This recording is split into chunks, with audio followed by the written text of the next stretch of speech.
has more equity on a particular flop than the other range. And you're going to find that on all flops, the pre-flop raiser almost always has an absolute range advantage over the pre-flop caller. And your decision to bet frequently or infrequently is going to be based on how big that advantage is. If the range advantage is small, you're usually going to be betting less often. If the range advantage is big, you're usually going to be betting more often. Let me give you an example of this. There's a program called Black that calculates range versus range. You can see who has the advantage in various scenarios. So here what we have is I've given a low jack, high jack raise, low looks like low jack raise. Doesn't really matter. An early position raise range versus big blind callers range. So big blinds missing these kings, queens, jacks, etc. This is probably 40 big blinds even determined by the guess. Let's put out a flop, ace 7 6. On ace 7 6, you have some logic. Given the big blind did not re-raise before the flop, we know that they don't have aces, kings, queens, hands like that, right? So they're going to be missing a lot of the absolute hands. Plus, they're going to be calling pre-flop with a whole lot of junk. Notice 10-3 suited here, this is absolute trash, right? So, the initial pre-flop raiser's range against the big blind caller's range has 65% equity. That is gigantic. Really, really big. It's actually one of the flops where the initial raiser has the biggest advantage. And this is a spot where the initial raiser could be betting basically every time because they have a big range advantage. 65% is huge. Alternatively, what if the flop comes 7 6 5? Well, now the pre-flop caller's range, if they have junk, it's the junk with 10-3 suited, as flush draw, sometimes backdoor flush draw, gut shot, straight draw, right? So a lot of the junk is going to connect with this board, and a lot of the initial raisers misses, like queen jack, are not particularly great on 7 6 5. So now notice, even though the initial raiser does still have a tiny advantage, 52.87%, anything above 50% is considered an advantage, it's not much of an advantage at all. So this is a board that's going to get checked a whole lot more than ace 7 6 by the initial raiser because they lack the advantage. If you have an advantage in poker, you typically want to put money in it. So here's some rough categories. More than 50%, 58%. You have a strong advantage. When you have a strong advantage, you're betting most of the time, or every time. And that means you're betting your premium hands, your draws, your marginal made hands, and your jump. You're just betting it all. With between 54% and 58%, that's a moderate advantage. You're going to be betting pretty frequently. And usually that's going to be with your premium hands, your draws, and then some extra bluffs, usually low equity bluffs like backdoor straight draw, backdoor flush draw, stuff like that. And then when you have a small advantage, or advantage, which is something like 54% or less, you're going to be betting less often with your weak advantage. And that's usually going to be just with premium hands and draws. And as the ranges get closer and closer to 50-50, or somehow you're an underdog, you're going to be checking a ton. Actually, this happens when someone raises and the big blind calls. In most scenarios, unless they're very short stacked, the big blind should check almost every flop because they're basically always disadvantaged, right? And I just showed you one of the best flops for the big blind, and they only have 27%. And because of that, they have to check every single time because they have nowhere near like 54%. Okay, so as you have more of an advantage, you bet more often. Position also is going to heavily impact strategy. In general, you're going to be betting more often from in position than from out of position, pretty much in all situations. And the main reason for this is because position is going to give more range advantage. Meaning, if you raise and someone calls in position against you, yes, they're going to be missing aces, kings, queens, and ace king, but they're going to have a lot of strong suited and high cards. Pretty well. So they're not going to have quite as much junk in their range, but they're also not going to have quite as many very strong pre-flop hands in their range. But your ranges are kind of going to be on top of each other, right? So when the ranges are on top of each other, actually most players have the same ranges. So when you are out of position, that's going to make you less, right? So when you're in position, you bet far more often if you're out of position. And we're going to go through some examples of this soon. From a GTO point of view. Next. How much? All right. Size is determined by nut advantage, range connectivity, and stack depth. However, there's also a general relationship between frequency and size. Typically, not always,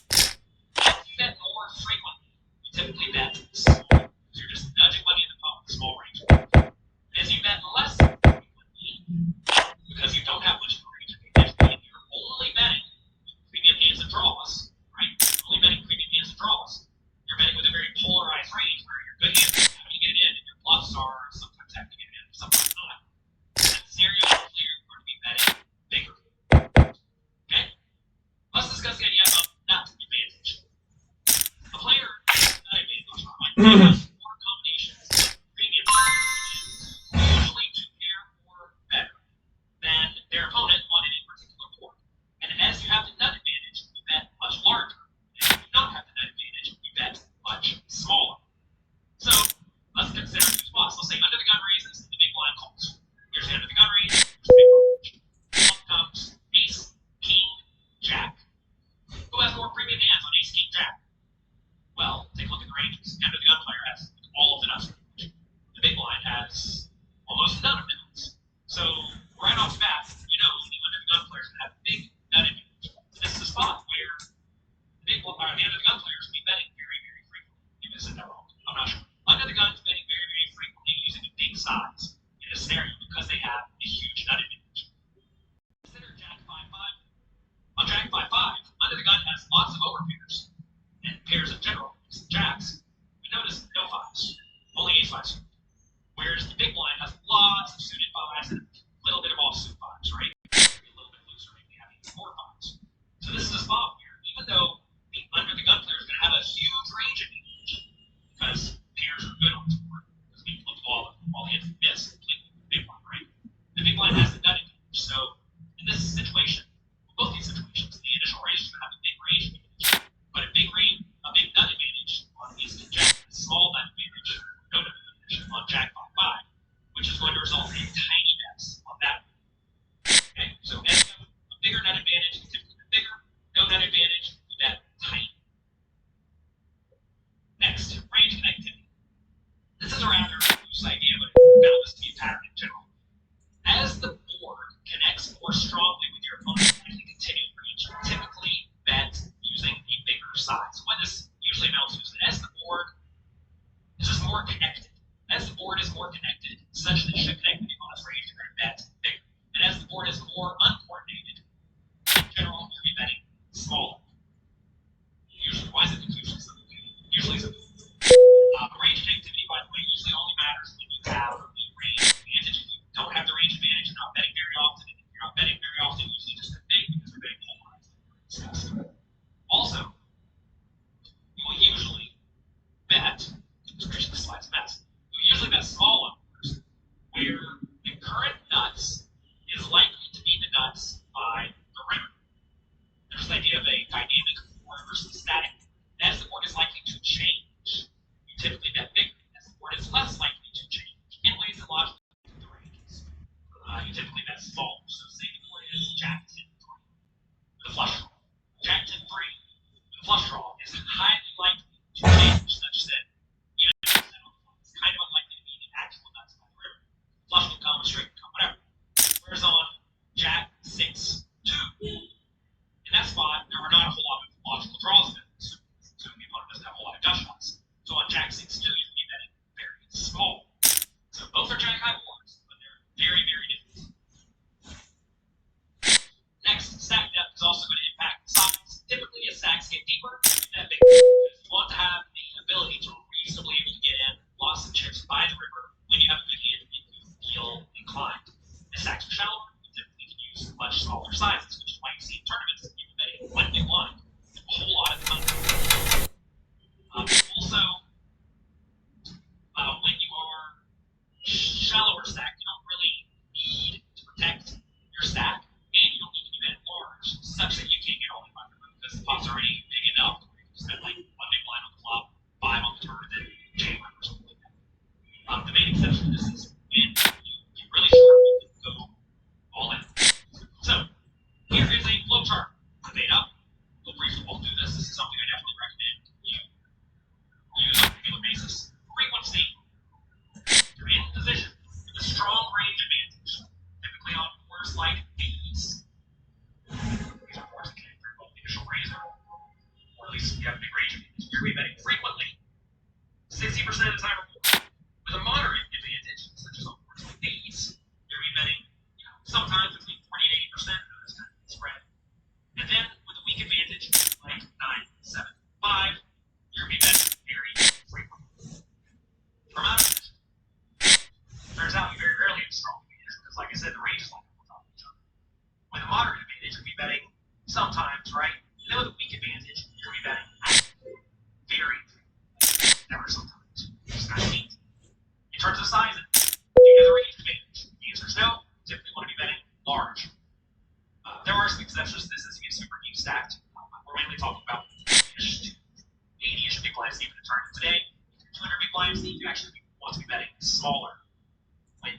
all scenarios where you lack advantage for the most part. Anyway, talk about 40 big blinds today. Gotta talk about specific spots with owners usually. Okay, range advantage no, bet large. Range advantage yes. Do you have the nut advantage? No. You do not have the nut advantage. Smallish. You have the nut advantage, yes. So, how does the opponent's range connect with the board? Does it connect poorly? If they connect poorly, bet small. If they connect well, bet big. Okay? Let's go through some examples. First, we're going to discuss specifically 40 big blind deep with the range advantage. We're going to discuss how to play without the range advantage next. Let's take a look at ace, jack, 5 with a flush draw. So here we have 40 big blinds deep, under the gun +1 raises, versus the big blind. So under the gun +1 has this range. Big blind, I'll show you. Actually, we haven't seen the range, but their range is standard big blind range, right? Missing a lot of the best hands, 3 betting, so suited connected, stuff, suited aces, suited kings, so most Broadway cards, etc. Okay, ace, jack, 5. This is a board where the current nuts is actually kind of the change, right? Because there's a flush draw, there's a shot. So, with a huge equity advantage, 69% is ranking. We're going to be betting very frequently, 95% of the time, might as well be 100. And we're going to be using mixed sizes between 2/3 pot and 1/3 pot. When we ran this over, I was trying to keep it very simple. 2/3 pot and 1/3 pot. There are plenty of times where you want to be betting big, like pot over pot. There are plenty of times where you want to be betting tiny. Trying to keep this simple for now. If you want to study these spots thoroughly, check out pokerbaazi.com. Advanced tournament course there, and advanced match game class. It's either out now or coming out very soon. We're going to be going really in depth on all sorts of various net sizes. So, as you see, mixed strategy betting across the board because our equity is through the roof. What about now? Only range from the button versus the big one. Now our range is much wider. And notice, even though we have all the good nut units, we have a lot of trash. Remember, with this range, the strong under the gun +1 range, we have mostly good strong big cards. Really nice things. Now we have a lot of junk. As we have more junk in our range, we have to bet smaller. Also, our range advantage is not quite as big, which is in perhaps less frequent betting, but 60% is still very big. Go back to our chart up here. It's not actually listed there. Here it is. And 58% is a strong advantage that we're going to be betting most of the time, right? So as we see here, we have 61% bet most of the time. What about out of position? Okay. Now, under the gun +1 raises and the button. Remember I said from out of position you're really going to have a huge advantage because the range is going to be on top of each other. This is one of the rare exceptions where you actually do still have a decently big advantage. But even then, you can't bet every time. Because your opponents have a whole lot of ace-x in their range as well. The button calling range should be quite decent. And for that reason, we don't get to bet every time. We are betting very often. I want to make it clear, 28% left is not a lot. Usually you're checking a whole lot more than this. But as you see, we're betting the majority of the time with all sorts of stuff. It's interesting to see hands like 8, 7, 6s, or 2, 3s betting a ton. You'd be surprised if these essentially count as draw/plus in the spot. If you do bet on these hands, and just like Swouter, you see it with a whole lot of chips. And you don't actually have a ton of bluffs. Those are king queens and king 10s and queen 10s, right? So, like, if I know they're logical draws, really are not a whole lot of them. We're really getting after here. And I want to show this example because we do have a big range. You're going to find check a whole lot more as the flop gets a little bit worse. All right, queen, 10, 5, all spades. Interesting spot. You're going to find that on this board, where the current nuts is likely to be the nuts by the river, flush, right? If the flush is likely to be the nuts by the river, this is a spot where we're betting small. Remember, as the board is more dynamic or drawing, such that the current nuts is kind of unlikely to be the nuts by the river. Usually bet bigger, like the previous spot. Here, we're going to be betting smaller. So notice here, we're betting small across the board, and this is a spot where, I'm sure if we ran this with a 1 big blind bet size, we're betting a lot of 1 big blind bets in this spot. +1 versus the big blind, there's a lot of flushes, B-side flush draws, right? This is a great spot for the short raiser. And the big blind callers have a lot of all-suited jump, suited jump that also does not flush. So we're betting almost every time. From Ignore the button. Still, mostly a tiny bet being used. We have to bet less often, though. Notice our equity is far lower because now both players have a whole lot of trash, right? Because both players have more and more trash, we have to continuation bet less often in general. So you see, our range advantage has gone down to 56%, and now we're betting less often, right? When we are betting lots of flushes, lots of flush draws, lots of pairs, we're betting easily. I realize that these ranges using mixed strategies are kind of difficult to look at. I'll show you how I make implementable ranges in a little bit, but I just want to show these scenarios first so you have some idea of how to approach them.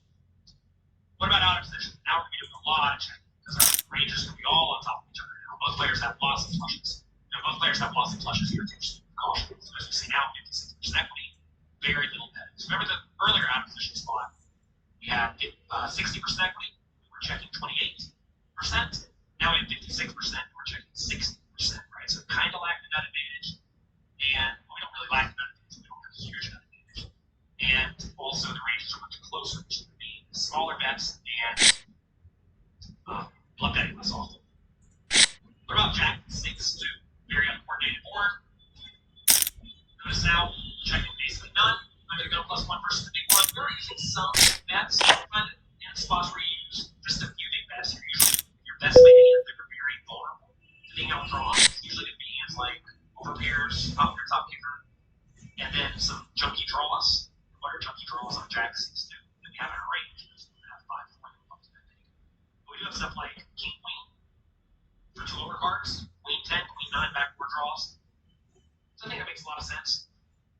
We're also going big with stuff like ace 4 of diamonds for backboard flush draw, backboard straight draw, which I think, again, makes very, very good sense. And never betting small that we can also do much more against range. Big bets are usually going to be your linear range of good hands that are vulnerable plus draws. Smaller bets are value bets. Some super nut hands don't mind if you're going calls. Things like that. Alright. Your decline button versus big blind, by the way. You're usually betting small in general because you usually don't have much of a nut advantage. Early position with much stronger range to the game. As we see though, still a decent equity advantage. Not huge. We're having to check 22% of the time, so we see that our equity is going down and our checking percentage is going up, right? That said, this is an example of a spot where I think it's perfectly fine just to bet small every time. Because going back to the very first slide of this presentation, I think this is a spot where most people drastically overlooked. And this spot is check raise and continue a whole lot of stuff. Basically small bet. Now, here's what we're talking about over our big bets mostly. Jack 6-2, from out of position. Our equity is again starting to shrink. And now we're going to be betting relatively polarized because we have a lot of good hands that are almost always good but vulnerable, as well as a lot of hands that don't mind picking it up. But at the same time, you apply pressure to a lot of the opponent's advantage, like pocket 7, pocket 5s, and queen 10 spades, right? And if you bet small here, that's going to allow the opponent to reasonably call with a lot of their range. As you start betting big, you get protection with your hands that don't mind it, right? And you get a lot of bluffs. It's a pretty cool spot. Jack 6-6. The last one before we talk about how to play without the range advantage. Under the gun +1 versus big blind. Notice they check. We have a big range advantage, but unfortunately, almost no 6s in our range at all.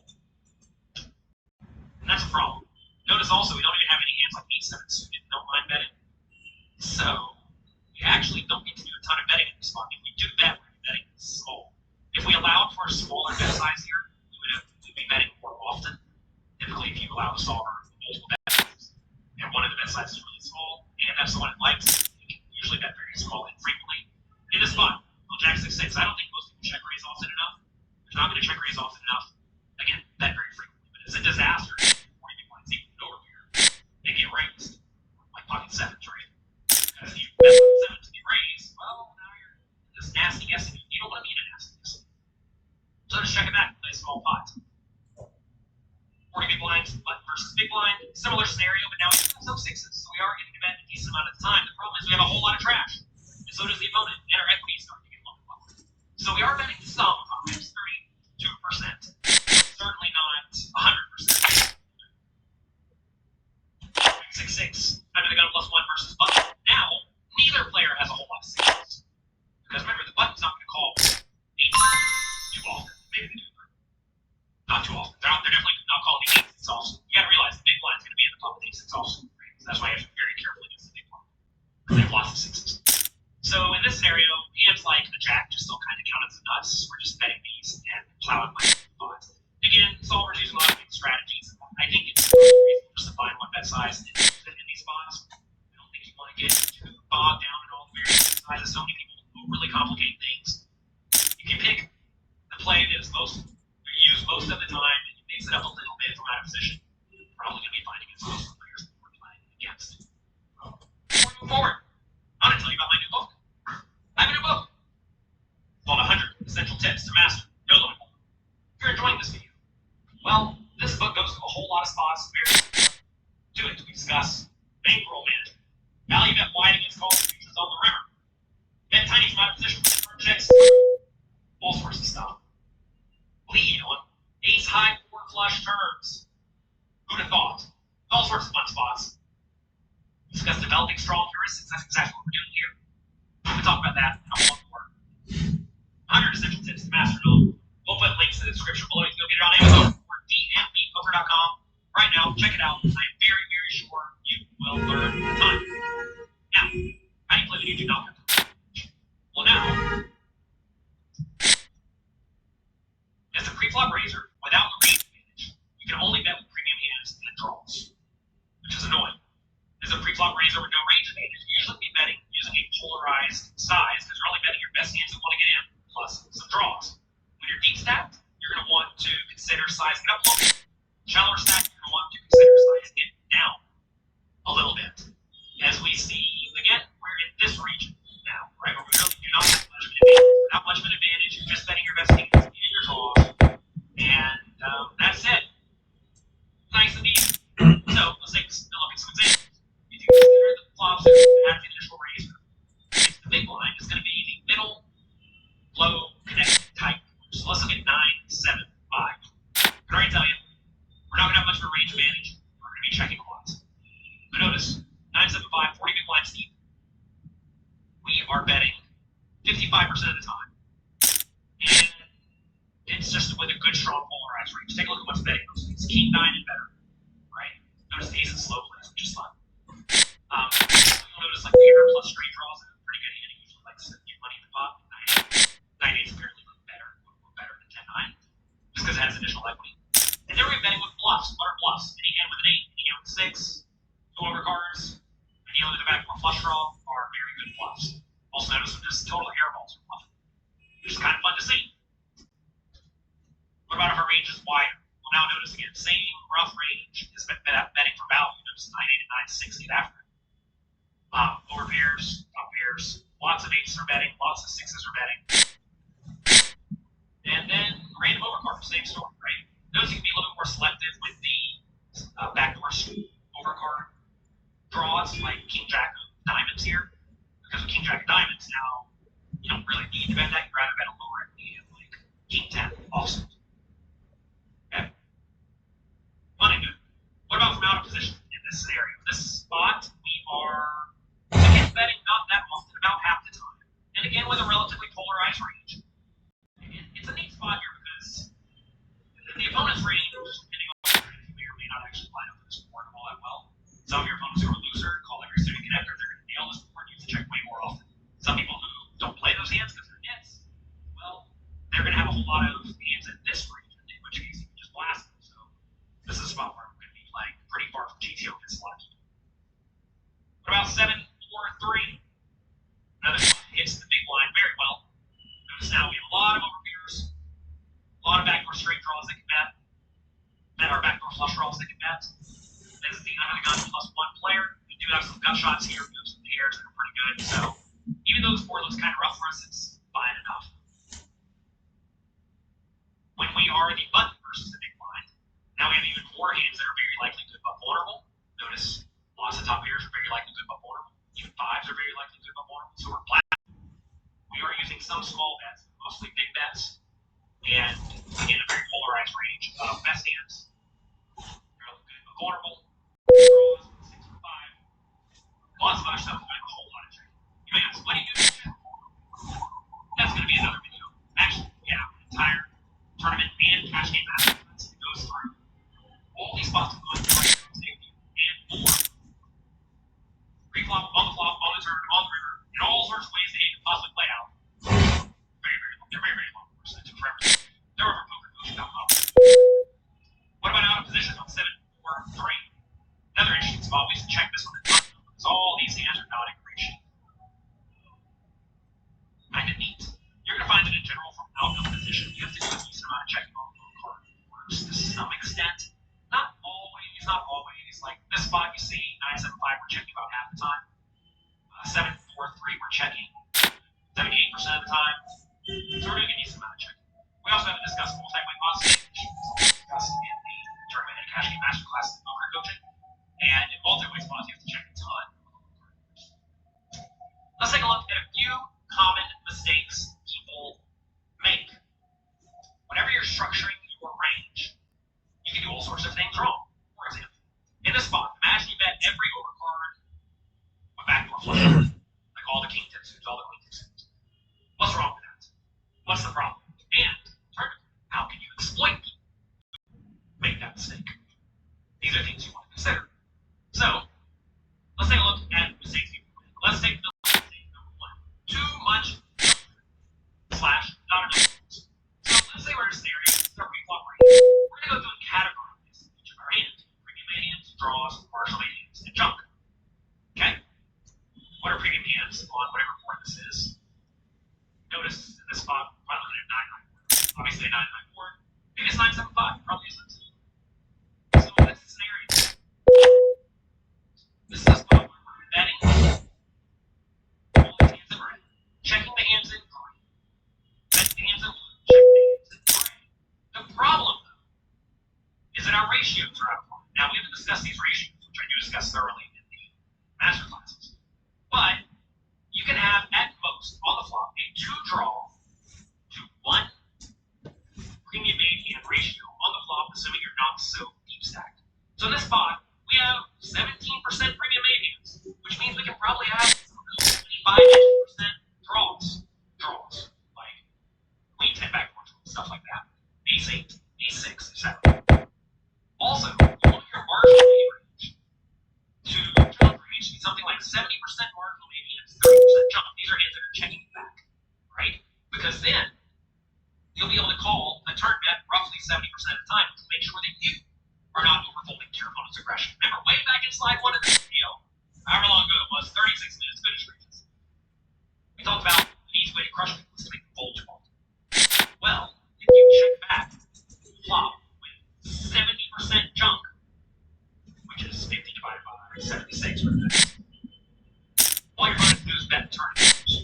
Now, sure, you're going to get here and there some portion of the time. Notice it's pretty clear to your opponent which turn cards are bad for you. Like all the ones are pretty bad for you. All the high ones are pretty good for you, and your opponent can just absolutely crush you. So, in this scenario, if you check back too much junk, you are in debt. When you bet, your opponents know you don't have very many bluffs, and they can just easily fold lots of marginal stuff. And whenever it goes check, your opponents can just run you over because you're going to have far too much garbage in your range. So you see, the problem with checking back the swap every time with all these hands in gray is that your turn range, when you get there, is mostly garbage. And that's a big problem. What's another problem you can have? You can have too many marginal hands. Okay. Now, too many marginal hands, not enough draws. Same scenario, 9-7-5. In this spot, we're betting ace 9 and better, pocket 7s, pocket 5s, a few logical tricks. But notice now, the plan, it says plan, is to check back all these hands in green and them on most turns. Okay. Well, first things first, we have the draws. Right? We just talked about that. Also, though, now, your opponent, because you're planning to call the turn with all sorts of marginal hands, which is what is implied when you say these are marginal made hands, like planning to call a turn with king high, your opponent can just value them very, very wide. Once you figure this out, they can value them very wide, they can absolutely crush you. What's another problem? You can overvalue. Holy, this type of player is betting all top pairs, all middle pairs, bottom pairs, middle pairs, lots of quote-unquote draws, because to be fair, they have a lot of premium hands. The problem is in this spot, this player's really being way too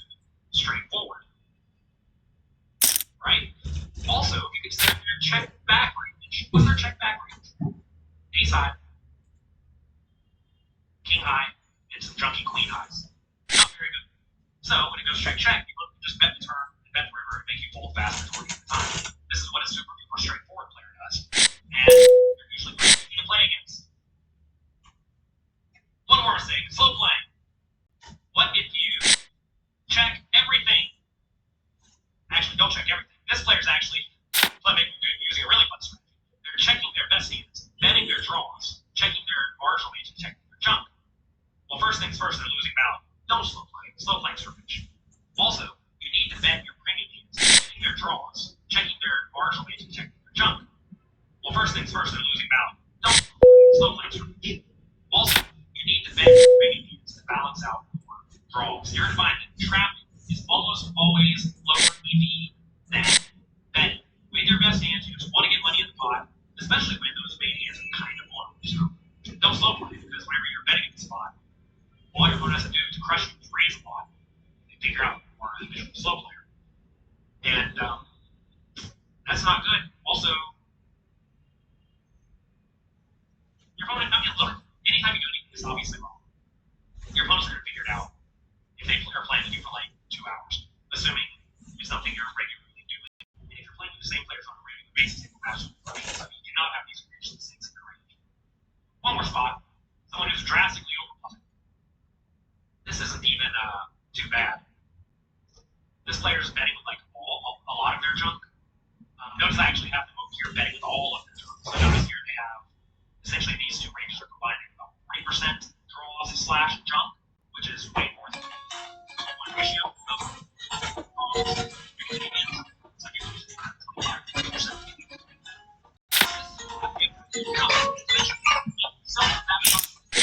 Getting after that's a problem. You have to make sure that you're using good, strong strategies. So just play well across. If your opponents are playing anywhere near game their altitude against your continuation bet, any sort of mistake, if they don't even know what it is, you're going to crush it. It's power strategies. So anyway, we'll leave it with the continuation betting flow chart. I hope you enjoyed today's video. We discussed some spots for continuation betting. There's a whole lot more at pokercoaching.com. We actually discuss a lot in the new book, 100 Essential Tips to Master No Limit Hold'em. Check it out. Put a link in the description below. It would be amazing to become a bestseller because we all like it. If everyone here clicks like, click subscribe, click like, oh my gosh, that would be fun. Wouldn't that be fun? Thank you for being here. Hope you learned a little bit about continuation betting. I realize that there is a lot in this video. It's 41 minutes long, about 12 minutes long. But look, the poker's a tough game. Work hard, you gotta study, you have to actively work to improve your skills. I've done my absolute best to make it as easy as possible for coaching.com by giving you all the things you need to succeed right at your fingertips. So please check it out and make it useful. Good luck, have fun, like, subscribe button down here, click the notification bell for videos like this coming out. Thanks for watching.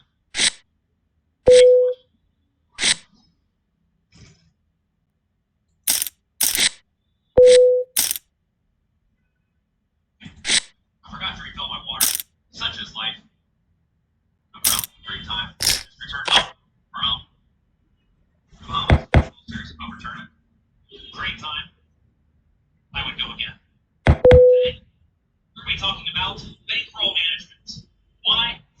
Well, because I know a lot of you do not adhere to it, but also because I lost lots of tournaments in the Bahamas.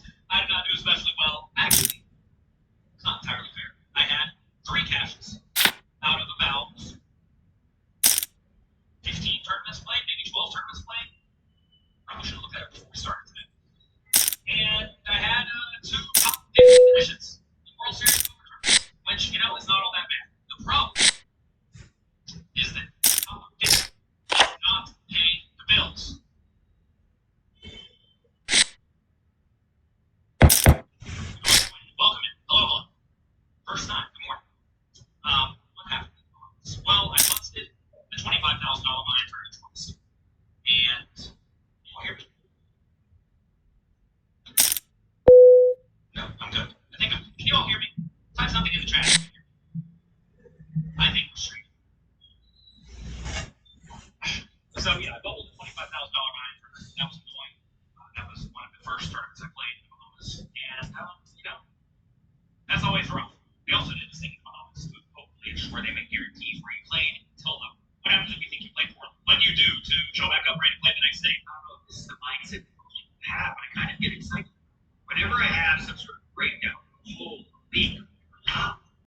resource. So whenever I notice things are not going well, it's an opportunity for me to go, okay, what can I open up?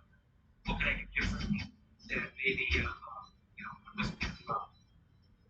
What happens if you think you played poorly? What do you do to show back up, ready to play the next day? I don't know. This is the mindset you have when it kind of.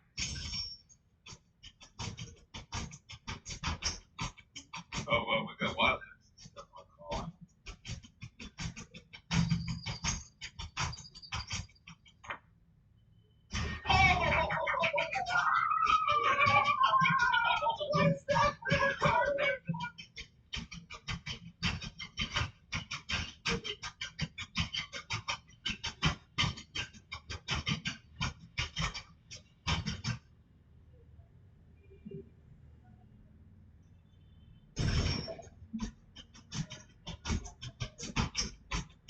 Oh, well, we got wild.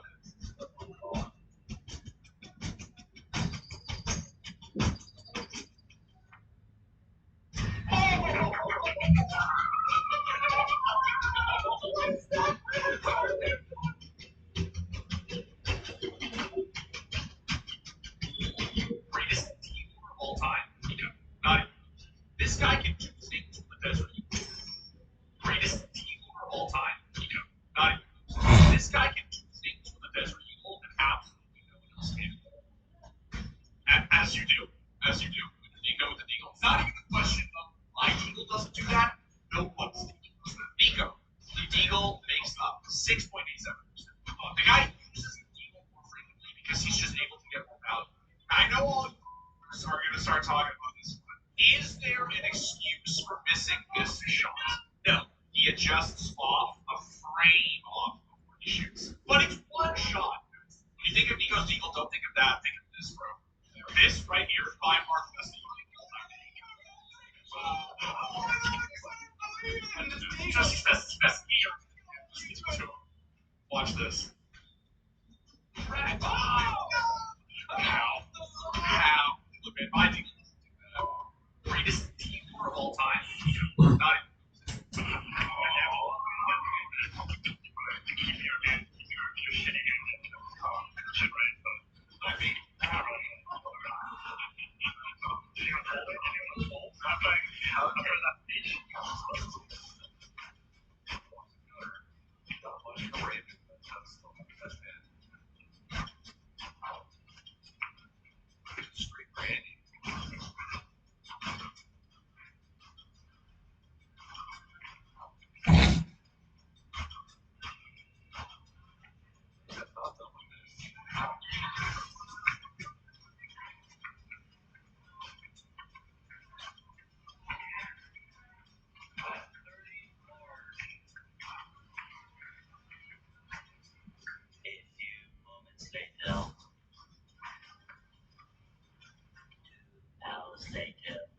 That's the best justification for this tag I can come up with.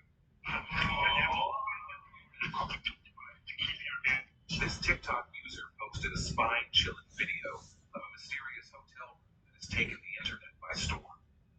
At first glance, everything seems perfectly ordinary, but intrigue grows as they open the first closet, only to find it's just an average storage space.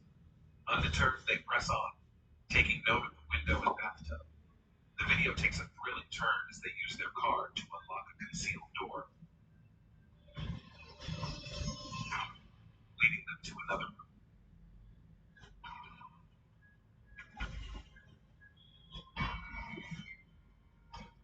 The same window is visible, but to their surprise, there's yet another hidden door. Beyond it lies a foreboding dark chamber. Stay tuned for part 2. How much do you want your husband, future husband, to spend on a ring, like an engagement ring? Easily 75. Hell no! 75. Why is that? That's what I serve. That's what you deserve? Now, what do you even do for a living? I'm majoring in accounting. I can make that easy. You have a job, right? What do you do? Doctor. Doctor? Yeah. Are you studying to be a doctor? I'm in med school. I applied to med school. He has it. Now, I know you can. now, how does it feel that you're... What the fuck? I mean, I don't believe there's too much. He doesn't have a ton of incentive to flat because of those shorties behind So I don't even believe this. I think this guy makes ace, king, jacks. I can go wide and everyone. That's a great start. Do you agree? But a fake green cards. Both of them have one. Oh, fuck me.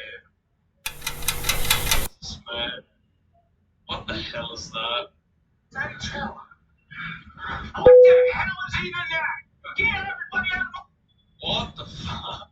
Ah! Oh, no. Careful now. Stop down.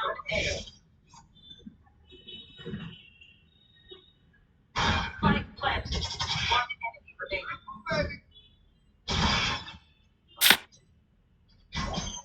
मैं हूं ना guys, मैं हूं ना, chill मारो, मैं हूं ना, बैक इट लॉस खत्म कर दो, मैं हूं ना। Oh, no. Careful now. Is the gym that way? Yeah, or Okay. this way, and then if you was just your swords right there, you just Oh, sorry. I'm not anything serious. what? Yeah. Or anything.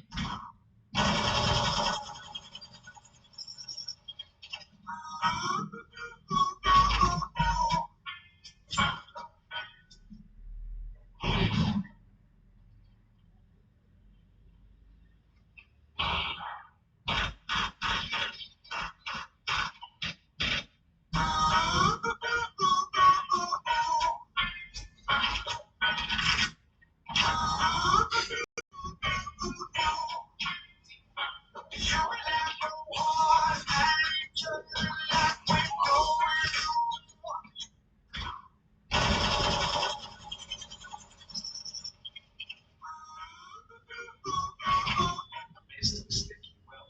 These audio can really let you down. They completely misread it. No one tell them. Let's see how long Liquid take to realize his apex is now cut off that point of rotation. Liquid have no idea. I thought G2 were in the semifinals, not the quarters. Oh dear, it still hasn't dawned on them yet. They still don't know. They're chasing ghosts. Anyone home? No part, it's just been realized. They just know it. Oh dear. They don't even know the apex and he's risen to his feet. Take him out. Mr. Sticky Will. These audio can really let you down. They completely misread it. No one tell them. Let's see how long Liquid take to realize his apex is now cut off that point of rotation. Liquid have I thought G2 were in the semifinals, not the quarters. Oh dear, it still hasn't dawned on them yet. My dad hit me once in my life. Oh, I called my mom a bitch. And she told my dad. So my dad comes to the house one day. He goes, "Come on, we'll go to the bar. We'll get a beer." He goes, "You're a man." And I said, "No, I'm not. I'm 16." And he was like, "Hey, you're a man. Call your mother a bitch. That's what men do, right?" And I said, "No, what do you mean?" He goes, "Come get a beer with me. You're a man. You call women a bitch. You can't have a beer. You're scared to drink beer, but you call it a bitch. I don't get it." And then bang, punch me like full like in my chest. He followed me, punched down, and I fell back into the wall. And then immediately gives me like a fatherly, like loving hug. And he was like whispering in my ear. He was like, "I'm sorry, I love you so much. I had to do that. Don't ever do that again. If you ever mother again, I'm gonna hit you every single." And then he goes, "So go up there and apologize to her. Go get pizza." My dad hit me once and once.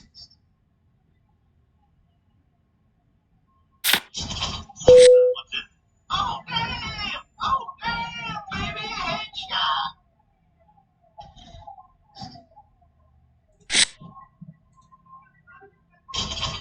That one did.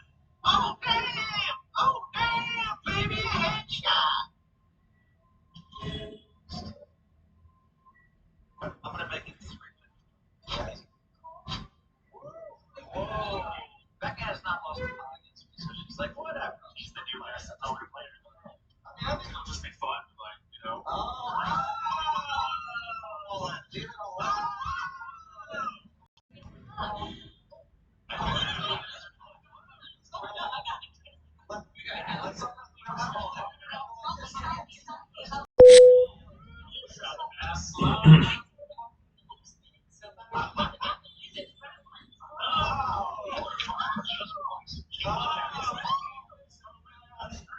want to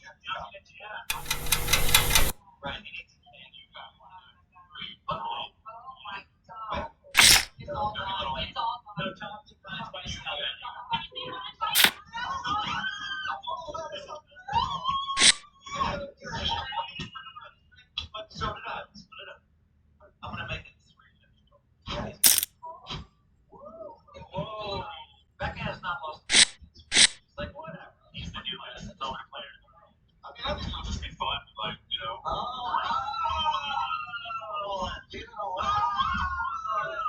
How many films are made over there? We have a lot of regions, so it's not just Hindi movies that I do, are Hindi movies, which are we have a lot of other languages in India. So the movies produce almost about 4,000, 5,000 a year. We're one of the biggest producing film industries in the world. Our film industry.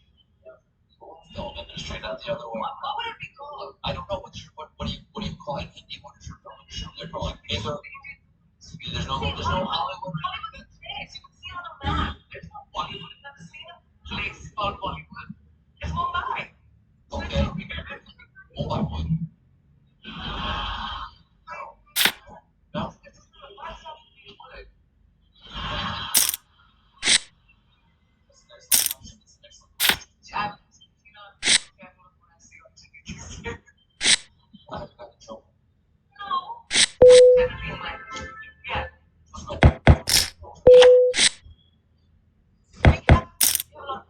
You've probably seen these videos. Cats get scared when cucumbers are placed behind them without knowing for some reason. I swear I do this like once a year, but it's everywhere. It is time I'm going to be sneaky. There we go. Nothing fishy's going on. Nothing fishy. Nothing fishy. I have to wait for him to settle down somewhere. I then went upstairs because he always follows me, and what do you know? Just chilling. This is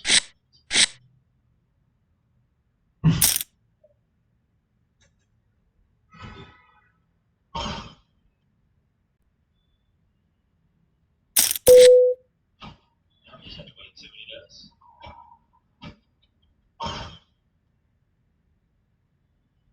Are you kidding me? He's definitely confused on what it is. He's not scared.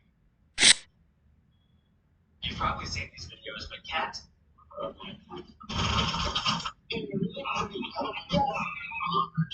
Today, I'll show you what it's like to be in the friend zone. This is Emma.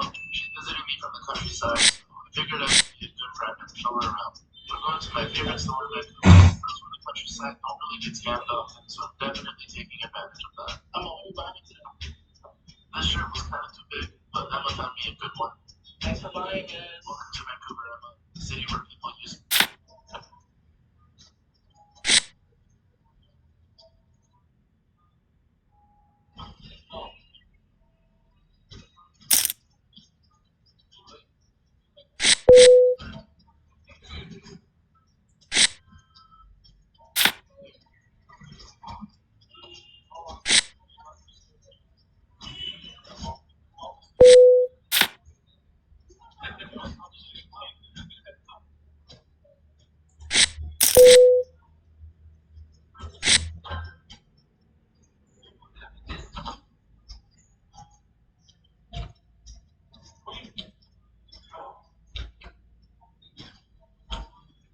try it again. Goodbye.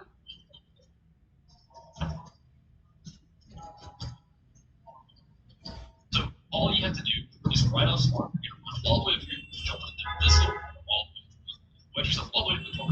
You just do a simple jump through right at this little dark spot. I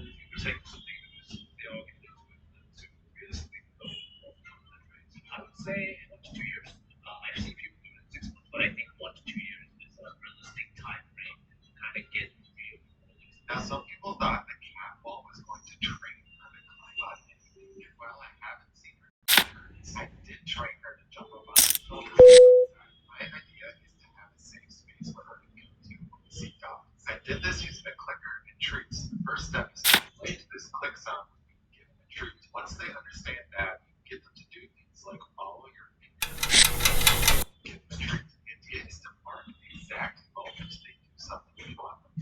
For us, that's touching her nose to my finger. The clicker makes that movement more clear. She's able to follow my finger. I sit on my couch and have her move onto my shoulder. The idea here is to make her shoulder a happy place that gives her.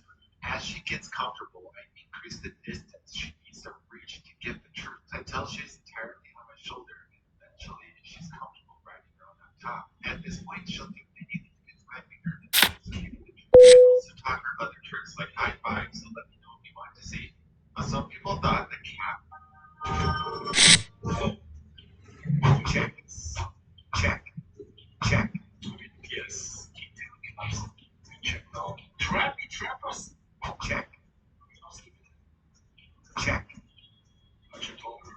Just do a top block all the 10 9 to reject her tens. Just want to keep it simple.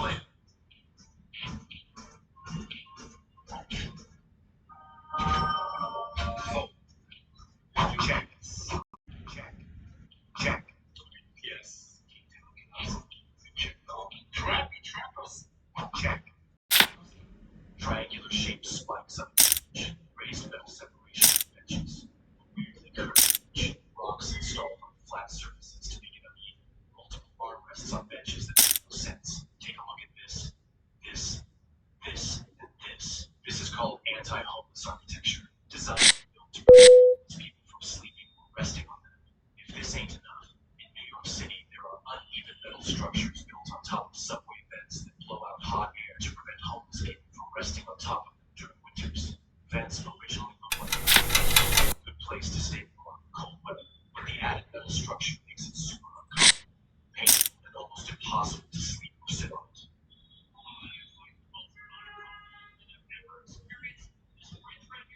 My spine, and that's on purpose. Right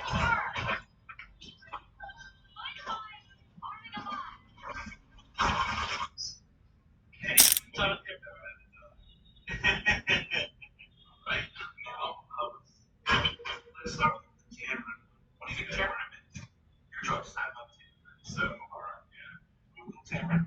So, this goes in. We're gonna go one deep, and then you're just gonna hit the whole thing. Alright, ready. Hold on. Gently get low. A lot more. We're going for it. Ready? First one. Alright. First one.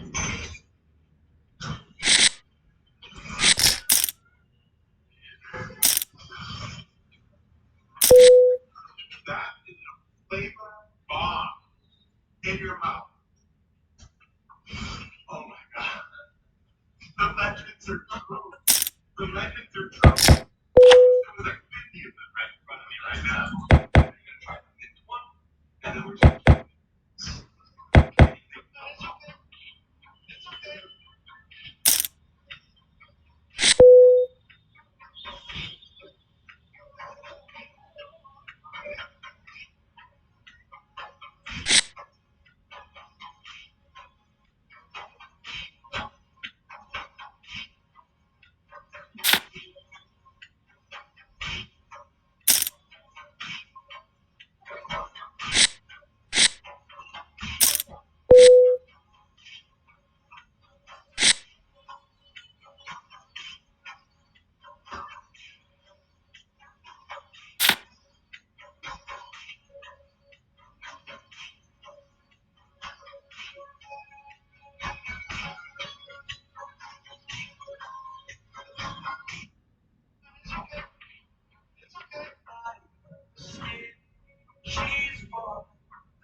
Hey, now I've seen this one. This is a classic.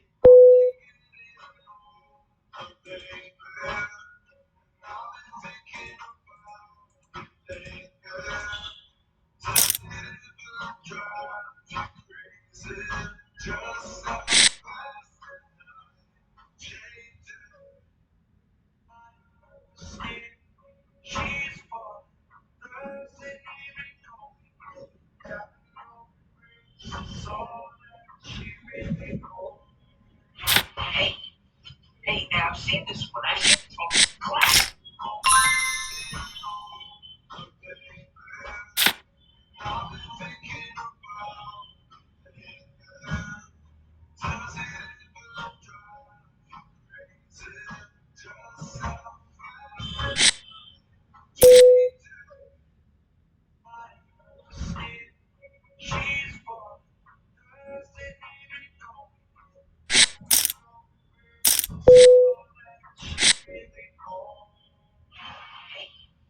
Hey, now I've seen this.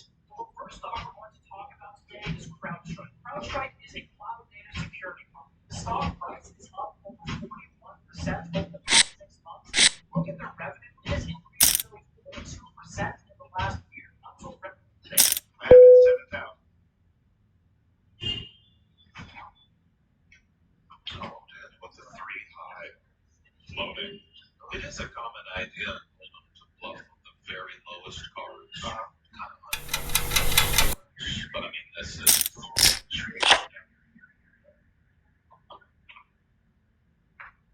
More pain.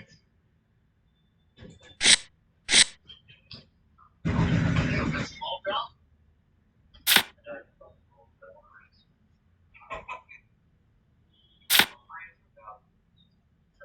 I don't want. Really don't want. Ben is good at these when he's out. Showing him to be that.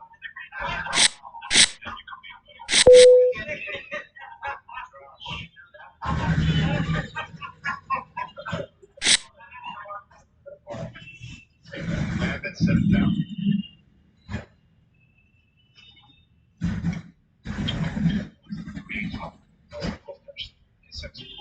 Of course. Alright.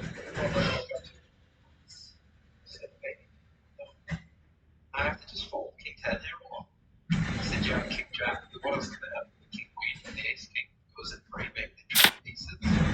Or jack 10. Yes. It's 10 into bluff. Man, what a fucked up hand. Just have king queen. King queen also. We have to have king queen and diamonds only. Always. Maybe they just have king jack and child. Please try to find one. Guess jack 10 suited 3 times. Jack 10 suited 3 times. King queen of diamonds. Sweetest of all bonus. Don't think they have deuces. Don't think they have aces. Maybe they have aces like this. 5 times. They only need to jam like king jack suited 1 second. Queen 10. Queen jack into 12. Nice. Also called cash. Ace X. Of course. Alright, let me go over.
Get these wilds, watch this.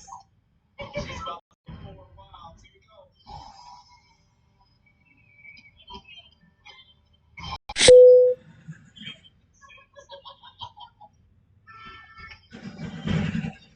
These wilds, watch this.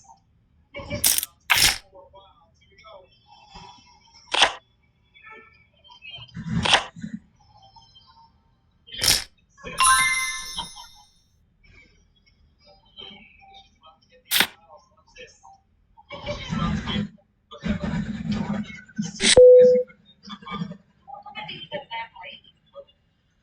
मेरी बात सुनो चित्तू चंडीगढ़ में बैठ के क्या सोच रहा है तुम्हें क्या फर्क पड़ेगा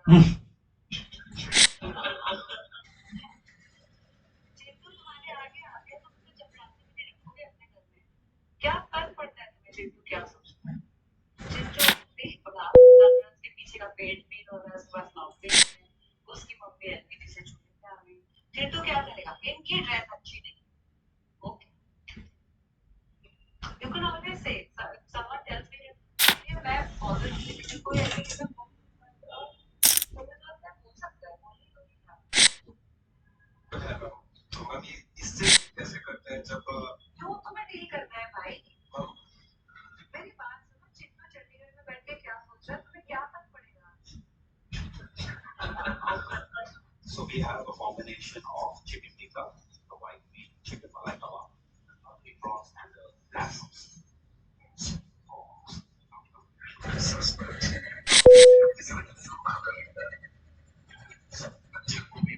Yes, and I will also be honest. It looks like a good idea.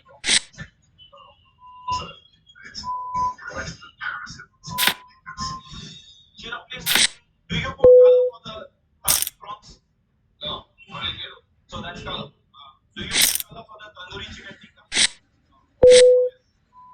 Come on, man. First you guys remove my shirt, then you remove my pants. What is left? So we have a combination of chicken. This video is proof that human needs to be involved. This man uses his parachute as a weapon. This metal fence looks like road inside.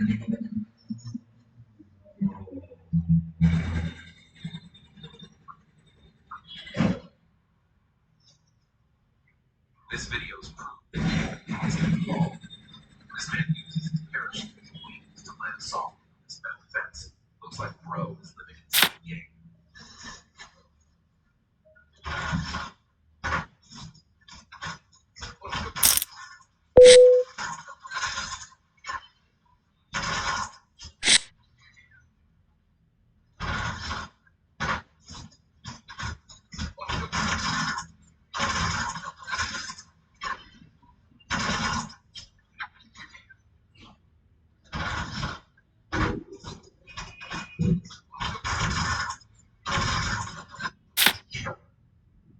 A lot of killers. Killers. What do you think our country's so innocent? You think our country's so innocent? Not an elevating government leaders that are killers. Well, take a look at what we've done to real all mistakes have been against the law. Mistakes are different. A lot of mistakes.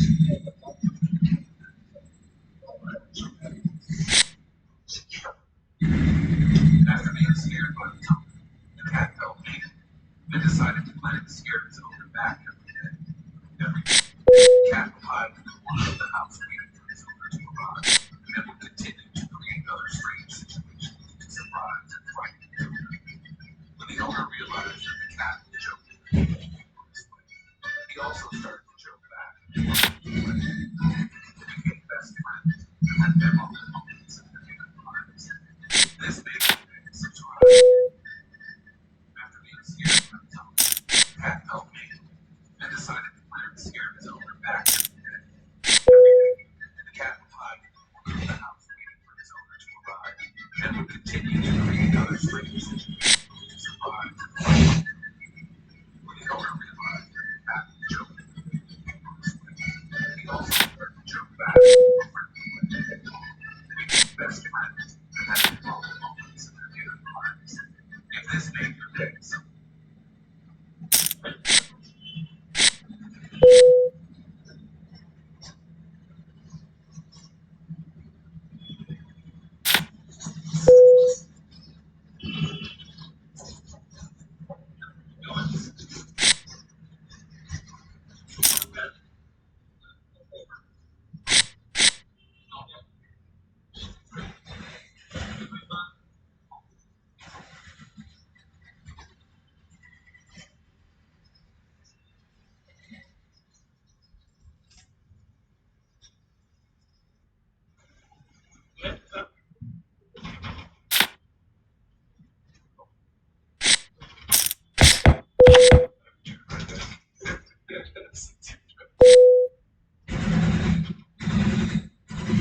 That's not alright.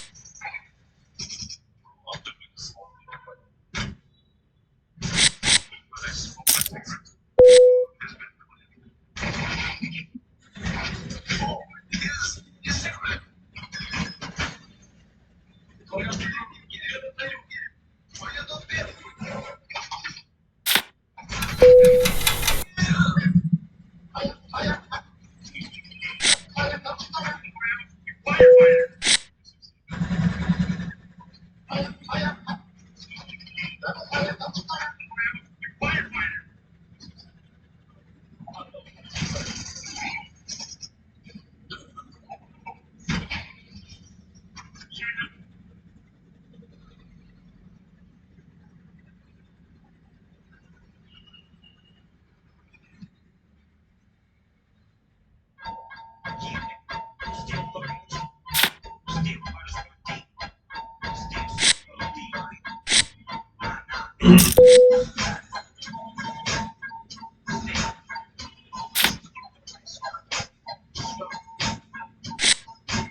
Adios. Hasta luego. Yeah, we're all dead.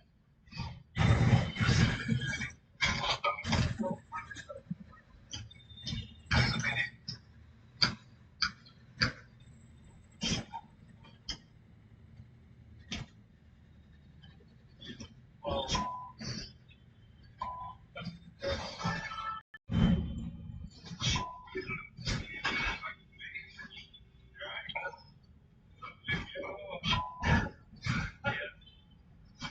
What's the cutest animal?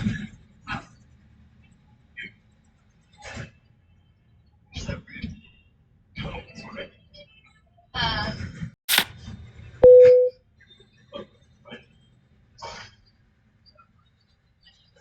cat. The main one. Yeah.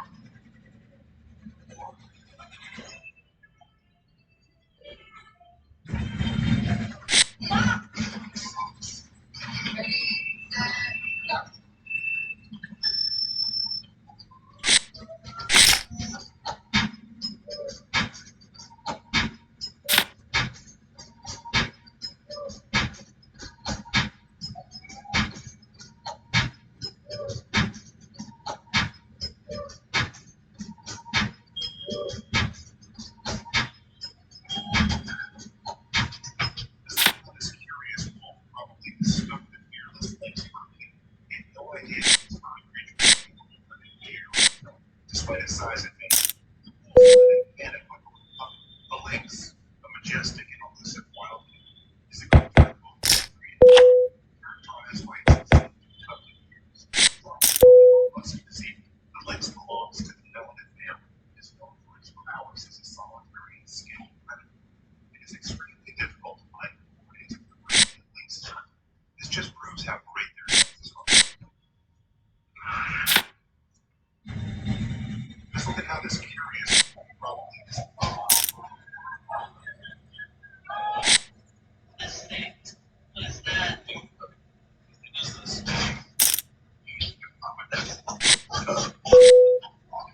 Doesn't it all work? This. What is that? What is this? Something unexpected happened to this powerful wolf.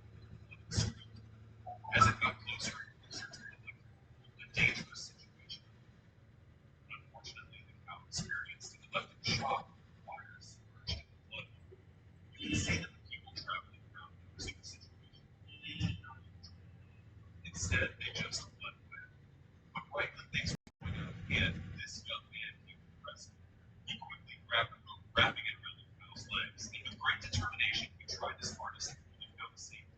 Soon, people joined him in help. And if you really need more people like him, subscribe. Something unexpected happened to this powerful wolf. आप मुझे चीज बताओ चीज का पेड़ है इस पेड़ के नीचे एक लड़का और एक लड़की बैठी है ठीक है अब पेड़ आम गिरा है ठीक है अब वो आम कौन उठाएगा लड़का उठाएगा या लड़की उठाएगी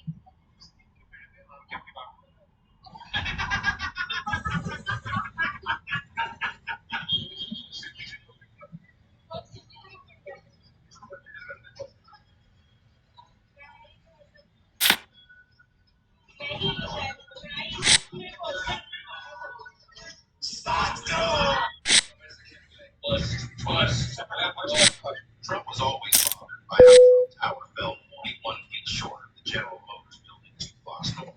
So in 1998, he teamed up with the insurance company Conseco to buy it for $878 million. The deal was complex. Conseco invested $211 million. Trump chipped in $11 million, and the remainder was borrowed from Lehman Brothers. Trump immediately made his mark, branding the building with his name and sprucing up the retail spaces and plaza. He planned to raise the rents and divide the upper floors into office condominiums at a $2.25 billion exit. But after Conseco's leadership changed, they wanted to sell their stake to Trump for $295 million. Trump and Conseco struggled to reach an agreement because lenders pulled their refinancing terms after the 9/11 attacks. Trump sued Conseco for allegedly blocking the deal, but Conseco won and ended up buying Trump's stake for $50 million. The renovated plaza remained empty until Harry Matlow came along. Trump was always bothered by how Trump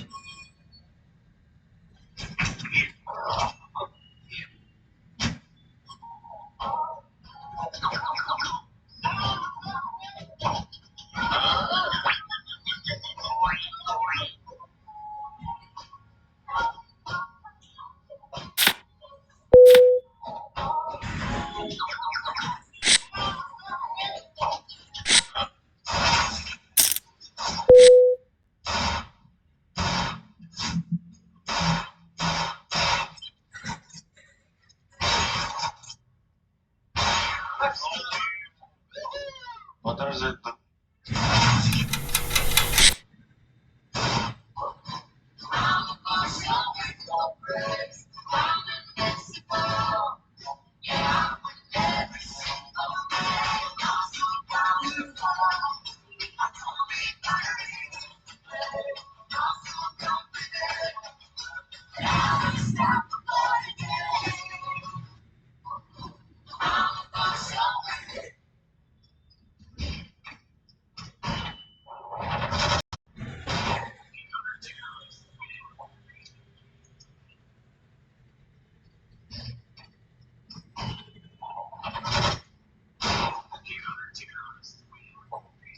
This encounter will leave you speechless. Elephants don't very vocal precision usually navigate around fellow elephants. But one elephant goes a step too far and squashes this tortoise within seconds. Luckily, the tortoise was used to spy with a hidden camera recording the entire incident. This encounter will leave you speechless. Elephants don't very vocal. The right side of the water, finally. We're out eating. Time to get the book prepared.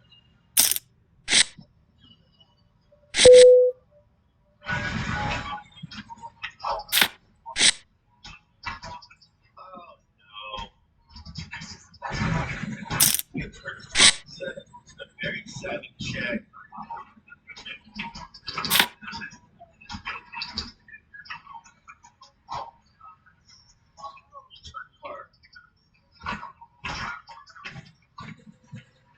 What the hell?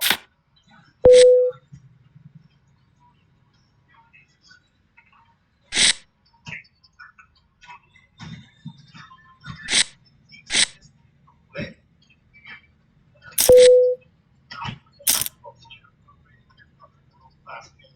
Hell yes, Alex.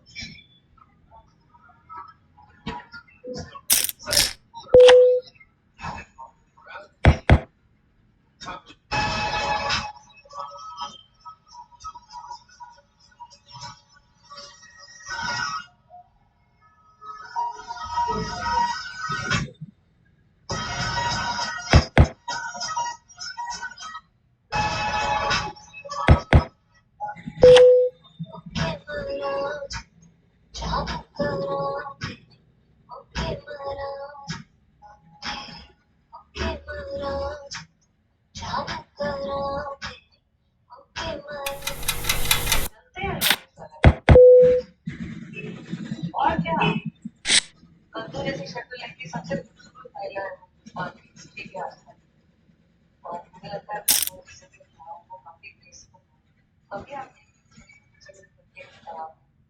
मुझे अच्छी लगती है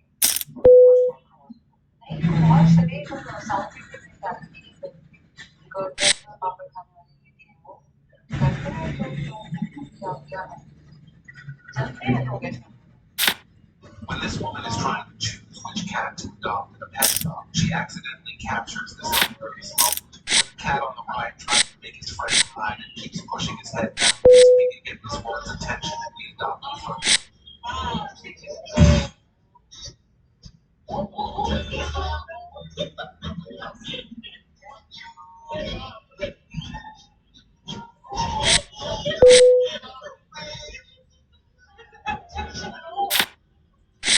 When this woman is trying to choose which cat.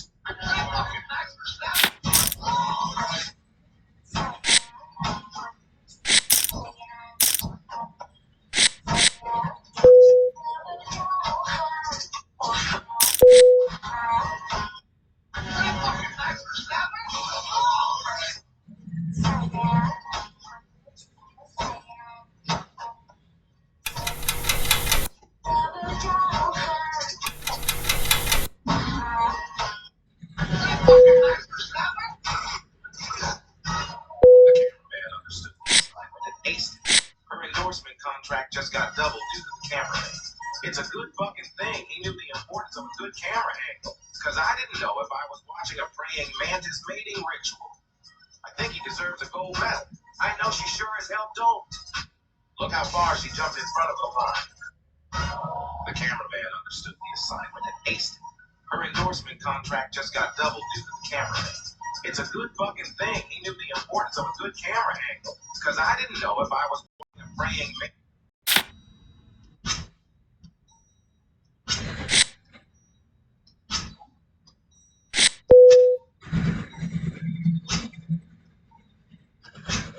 When the night has come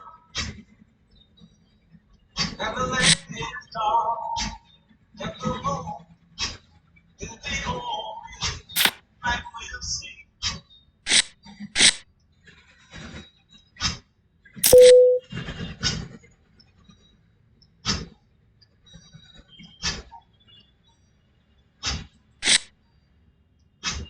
When the night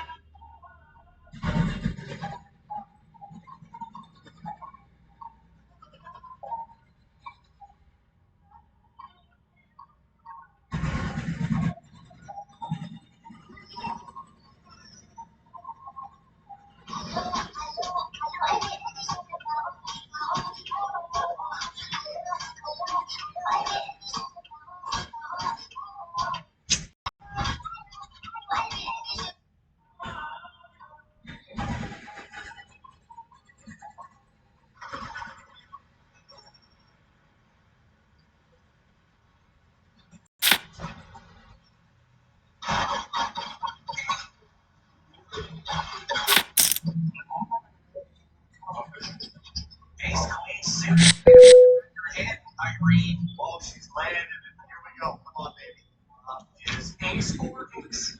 It's happening. Come on. Grandma's got 46% of the equity. 4 ways.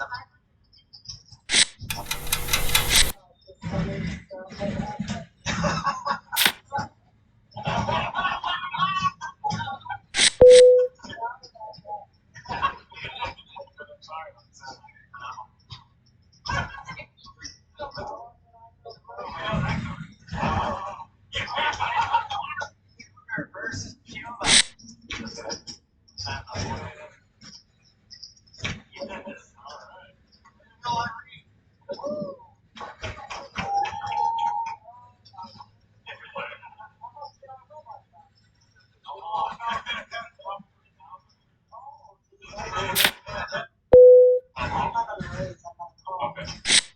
Ace Queen suited her way to under record hand.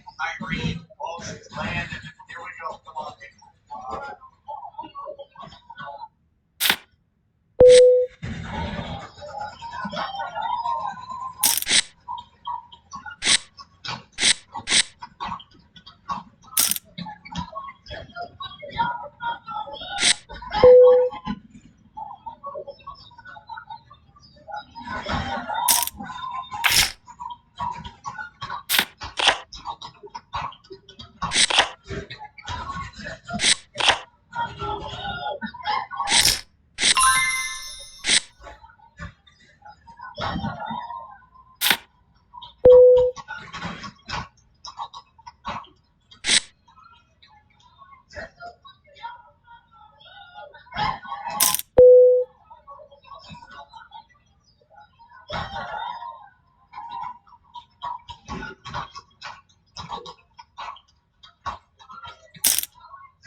What do you call a woman who loves small dicks? Please be sad.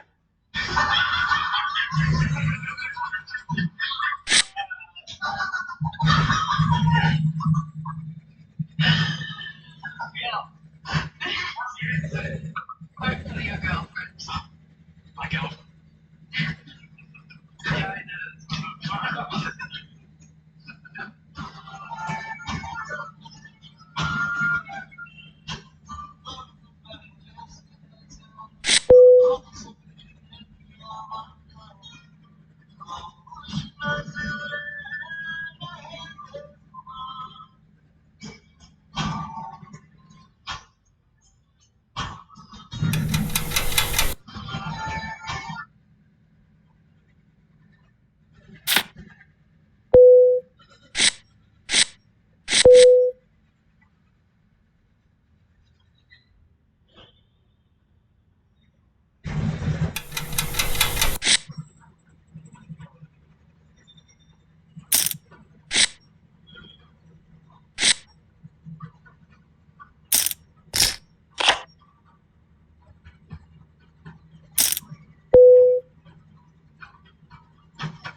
এটা তো 200 টাকা first পেজে তো 78 first এখন তো 14 আছে এখন 49 মানে মিনিমাম সেটা কমপ্লেক্স বলে কমপ্লেক্স আমি তো আমি গ্রুপটা কিনেছি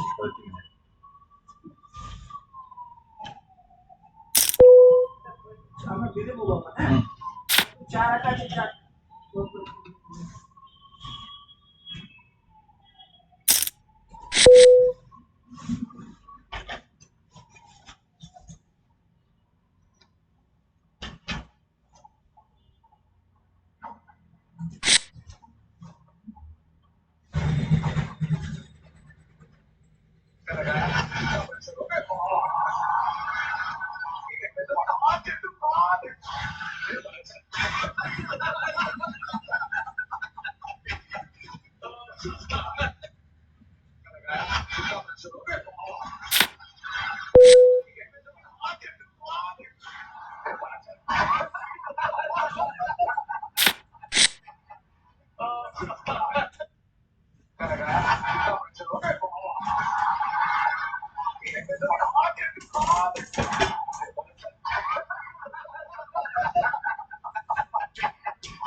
How about this, handsome gentleman?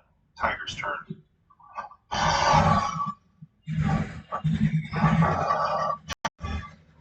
He's about to do this, guys.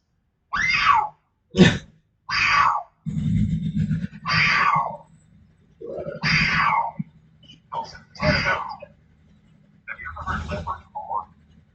I'm about to quit. Then this happens. Raise 40. Call 976. Bet 30. What the hell is he doing that? Call. The turn is the queen of spades. Bet 100. Call. The river is the 10 of spades.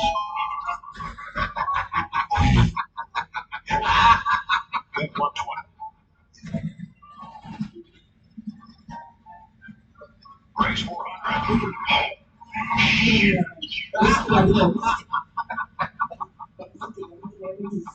All in. Snap call.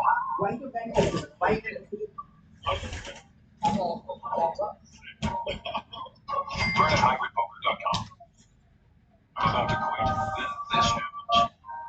Oh, he just rolled up, you know it. My world light up when I was hurt. Came to let me oh, he just rolled up, you know it. My world light up when I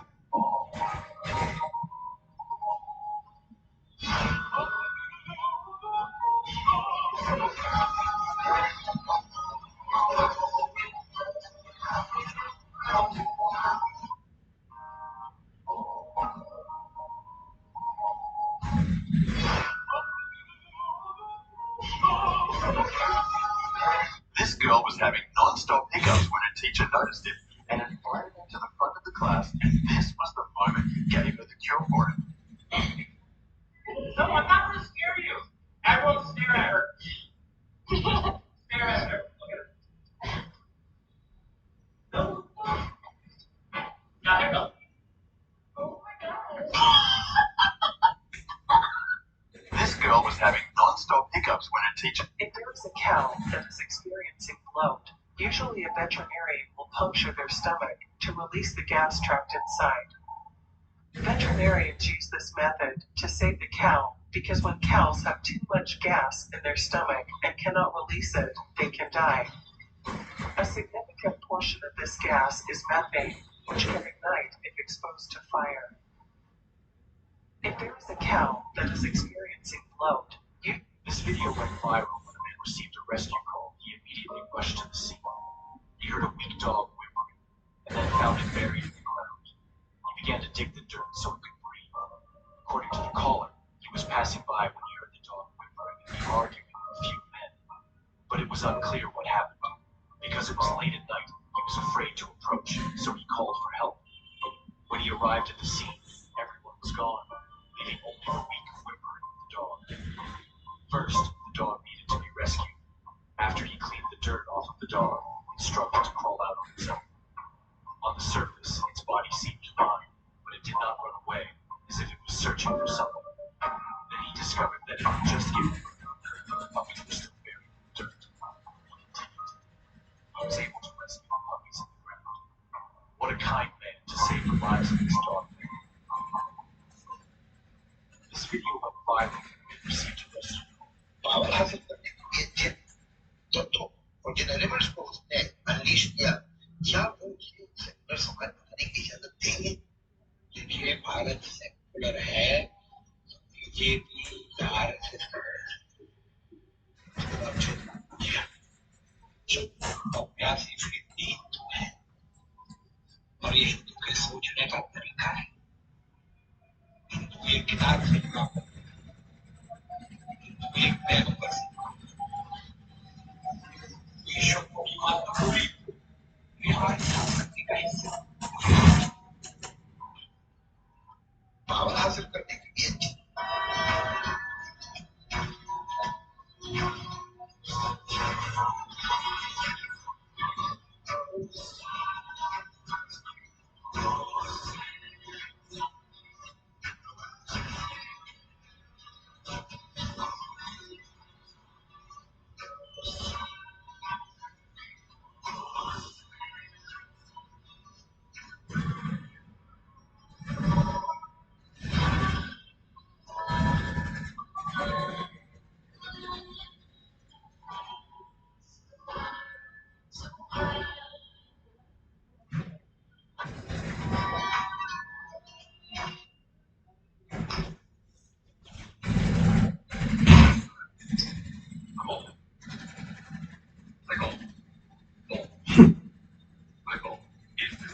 have 7 dudes.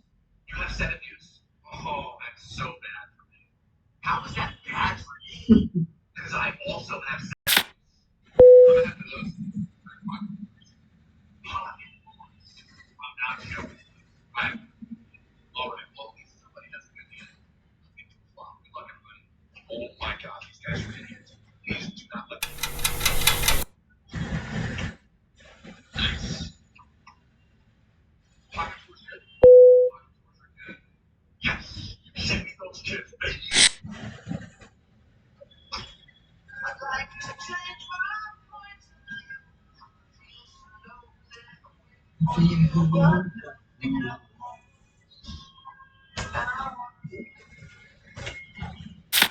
More. I want no one. Yesterday you told me about the blue sky and all that I miss. I'd like to change.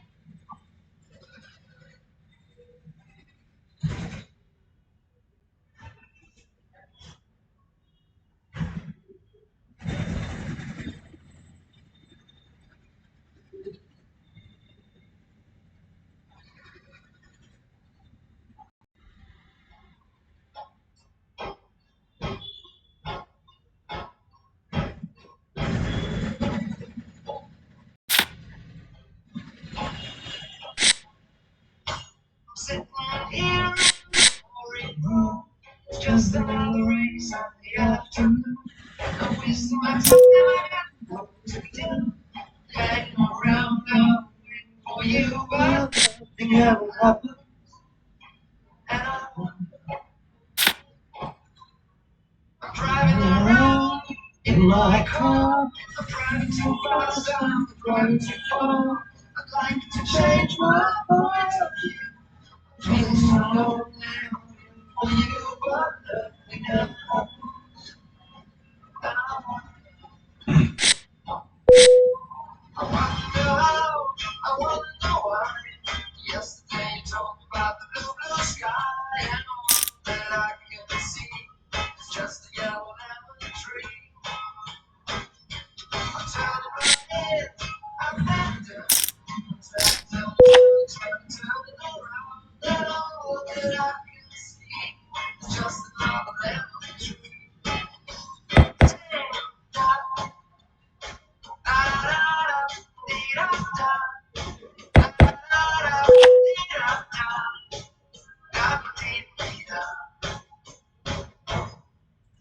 I'm sitting here I'd like to go out, take a shot, and cloud inside my head. I feel so tired, put myself to pretty well, nothing ever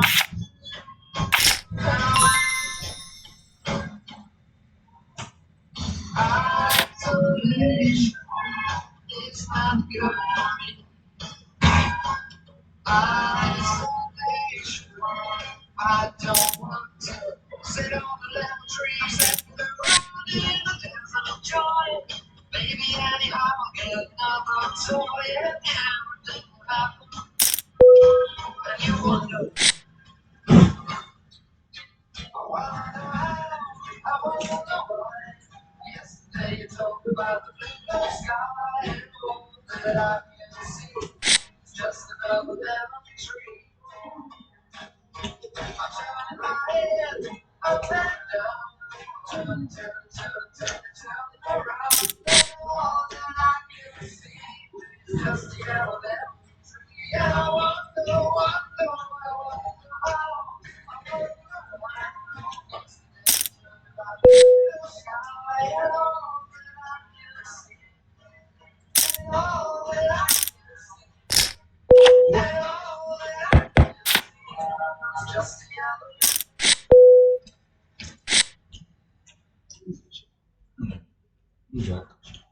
अरे यार ये cricket है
এখনো আছে এটা আজও।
সেই ব্যক্তিকে আপনি call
Just the basic facts. Show me the thoughts.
There is no pain you won't receive.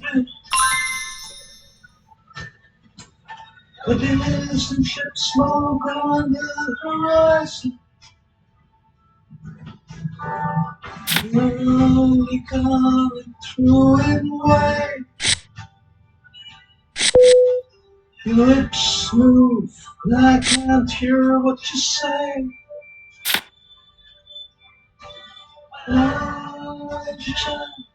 I got the feeling around the corner of my eye. I turned to look, but it was gone. I cannot put my finger on it now. The child's crying, the dream's gone. I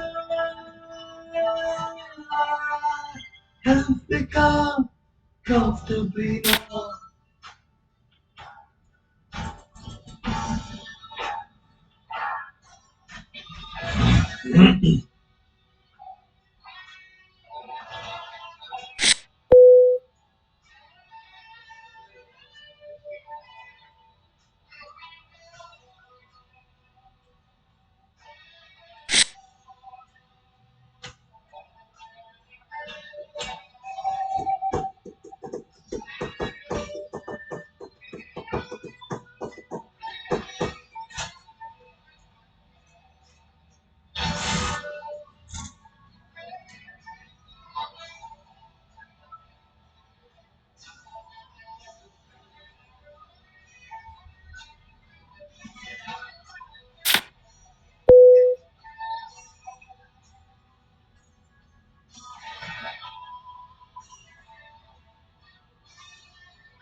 Same thing you can tell. Heaven from hell. The skies we pay. Can you tell me? Calls you away. Far from there.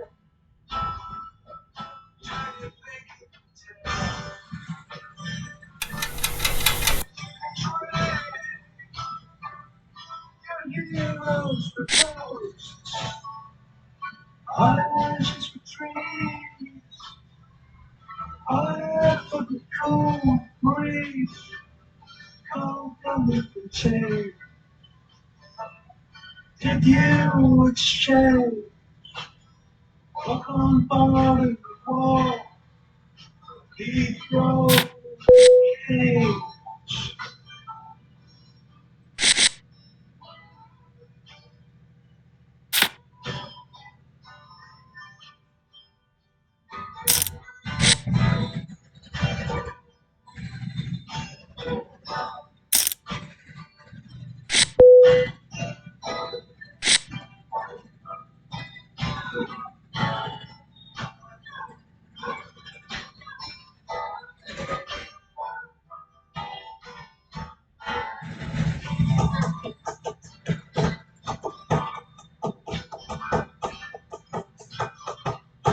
How big, how wish you were here. We just threw ourselves with a fishbowl, year after year, going over the same old ground, having fun, same old fear. Wish you were here.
on the grass. The lunatic is on the grass. Memory waits, daisy chains and laughs. Got to keep the loonies on the grass. The lunatic is in the hall. The lunatic my head.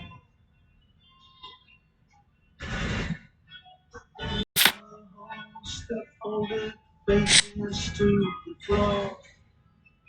Every day the paper boy brings more.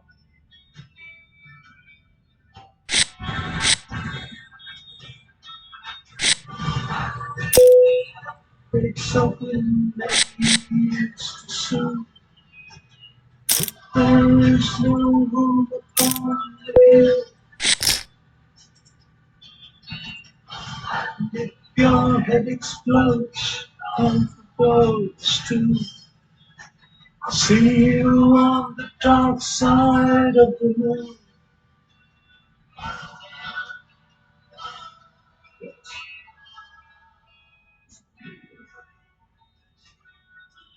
My friend.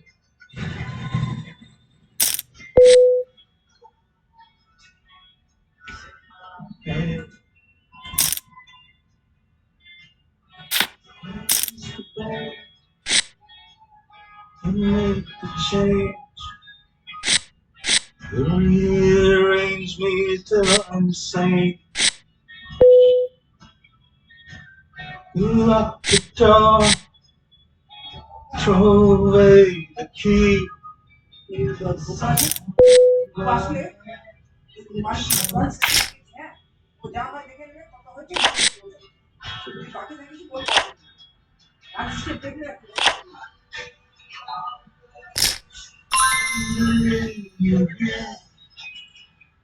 You shout, but no one seems to hear.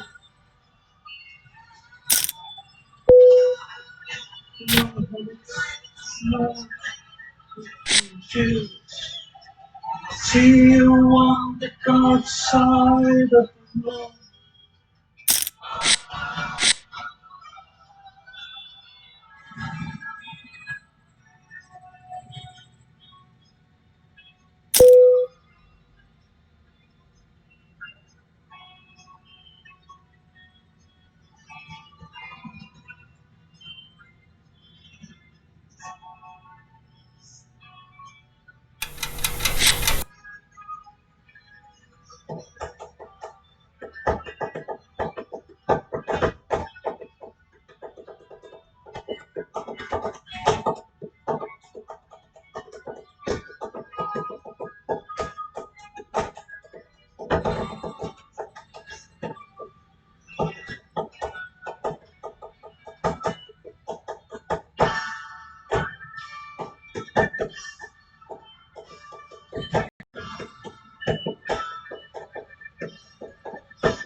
Take it.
night on Saturday.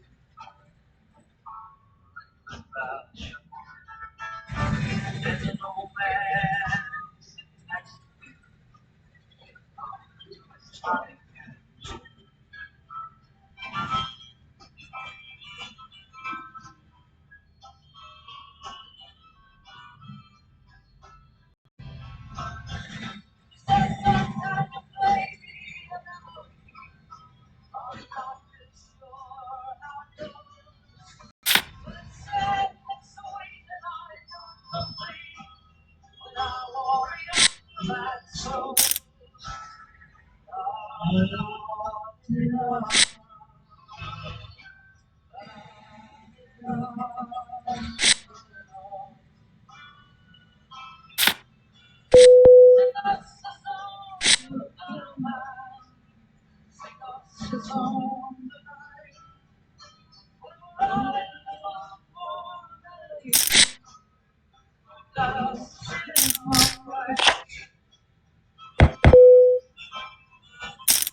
wants to call but can't.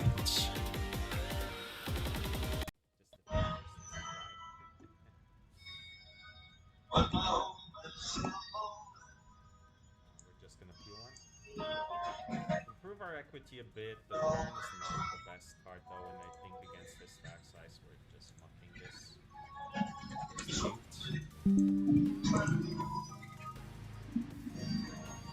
Let's go, Simon. Welcome. So, shout out to my man Simon Stacks.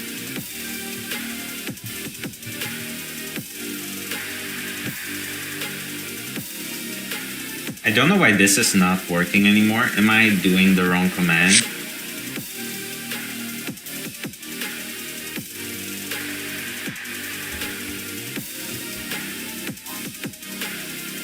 Has this changed?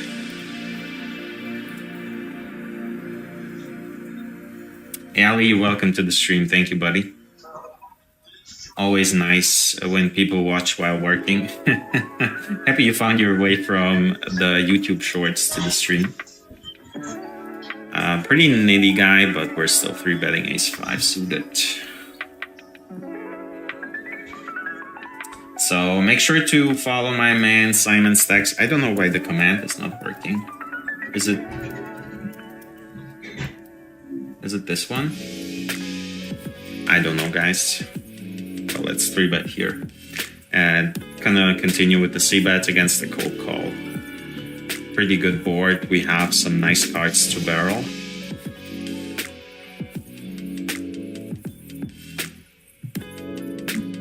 And on this turn, we will just check.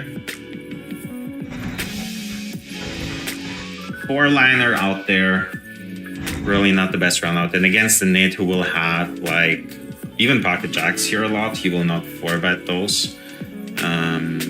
Pocket 9s, pocket 10s, might actually have something like... Doesn't really have 6s here, does he?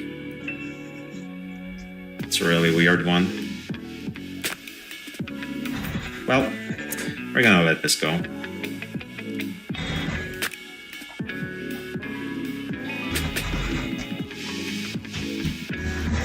We went for the 4-bet against the squeeze from the button, and I assume we just have to jam this turn.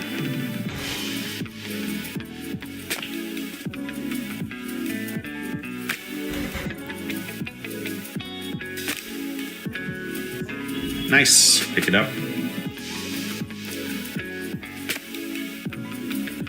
Open ace king. Go small on the monotone board. We'll continue for small sizings here.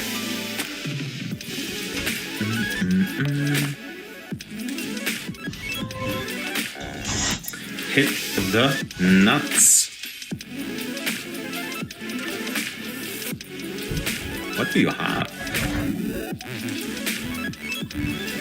Still go small here.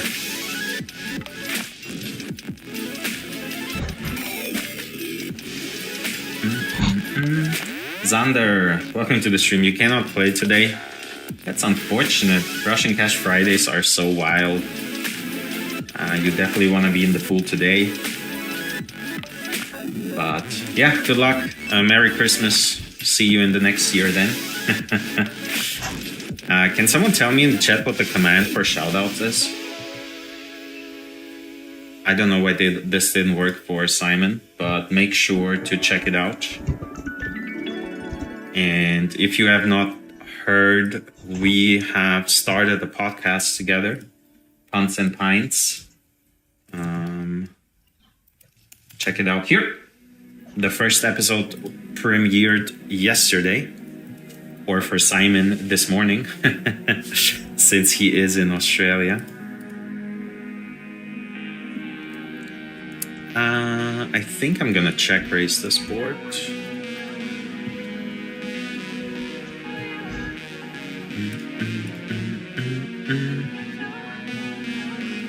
We have some really nice turn barrels here. And we do have 9-10, we do have a ton of 2 pairs, Jack 7, Jack 8, 7, 8. So we add a little bit of equity, not too much, but on this board I really don't mind overbetting. especially unblocking diamonds and blocking pocket eights.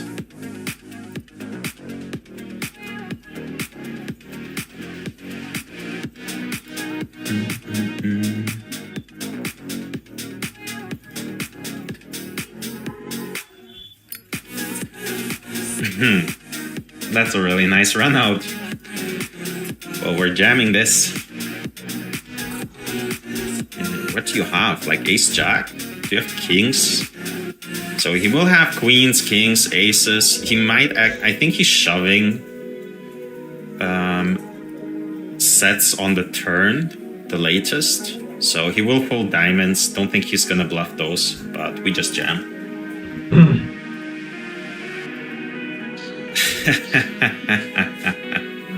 That's so unfortunate. How do you have a 6 here in this spot? XCDocs, welcome to the stream, buddy. How does he show up with a 6?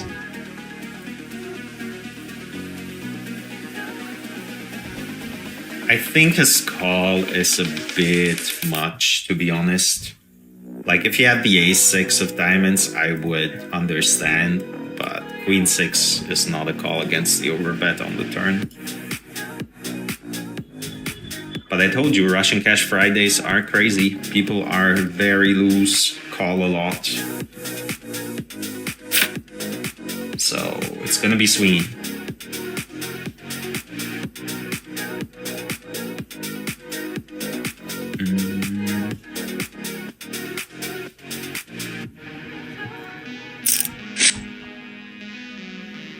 That's a weird one. I'm gonna check this one back. Hit a 10.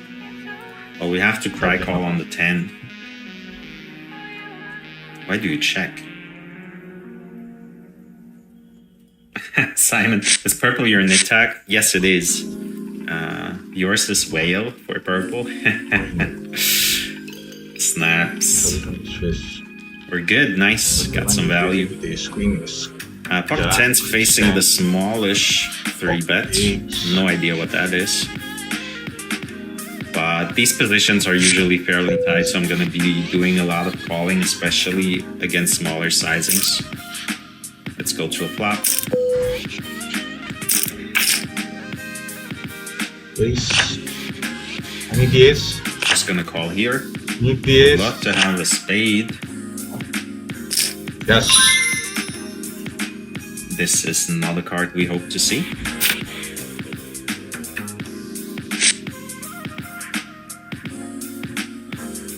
Almost 100 people on the stream. Let's go, guys. Let's go. Yeah, I have to mark this here now.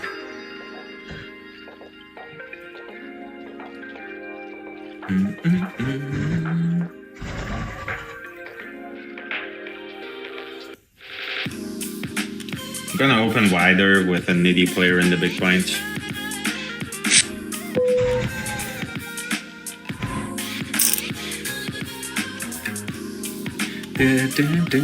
Three betting ace king. Crane, what is up? Sapodi Paul says Merry Christmas and a Happy New Year in advance. You too, buddy. You too. Merry Christmas. Small sizings on the monotone boards. Turn the nuts. Isn't this beautiful? I think we go small again here.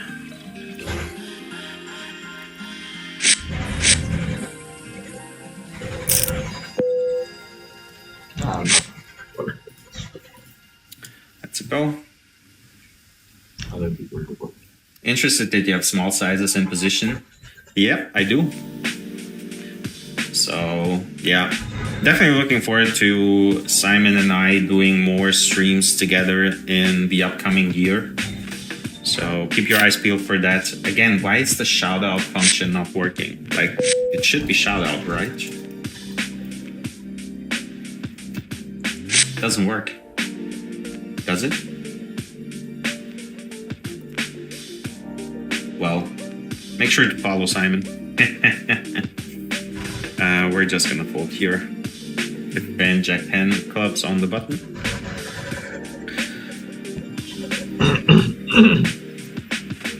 against 2 checks, we're definitely betting this. Really don't want to see a check raise from the nitty player. I don't know why I have him tagged as a nit. His stats over 50 hands don't really say anything. The 6 doesn't really change much. Like 2-3 completes. I think we just bet large here on this turn.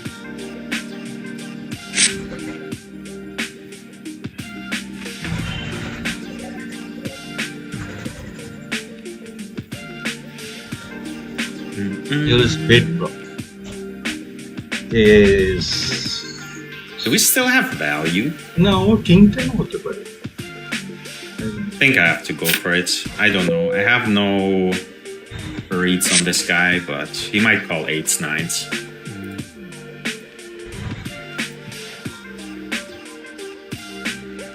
And then we do value on ourselves against like ace 10, king 10 type of hands. Let's go. Mark him as a whale immediately with the queen 6. Yeah, definitely. But everyone seems to be a whale on Fridays. I just get no respect from the people anymore. They just call me down with whatever. Where's the guy? Oh, we have the next double cash draw. I do have him tagged as a rag, but station. It's gonna get changed. We have an ace. We do like an ace. Problem is we're quite deep here. Yeah, and now he jams for like 290 big blinds. I don't think I want to call this. Nope.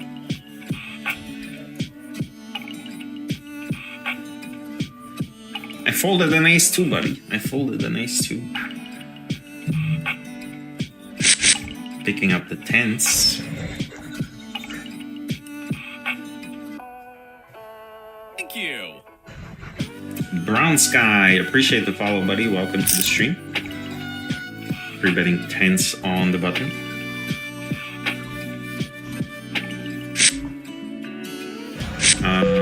Solver wants to check here a lot, but in this pool, I'm never doing that. I will always bet here.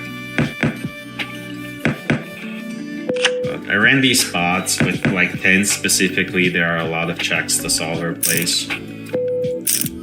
But in this pool, I will definitely bet. Now it's tough. Like, do we turn our 10s into a bluff on this turn? He will have some ace-jack suited. He will have pocket 9s. He should never have pocket 3s.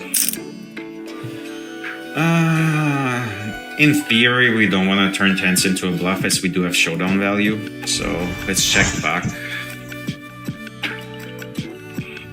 And then if he barrels large, we have to give it up. What do you have? Like queen jack, king jack suited type of hands? Might have the same hand. Well, gonna check it down. Checks the nut boat on the river. Not the nut boat, but almost.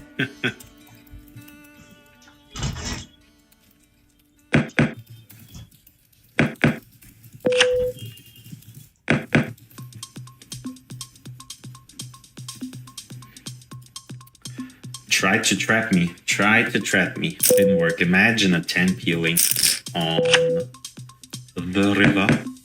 Rohan, welcome to the stream. Thank you for the good luck.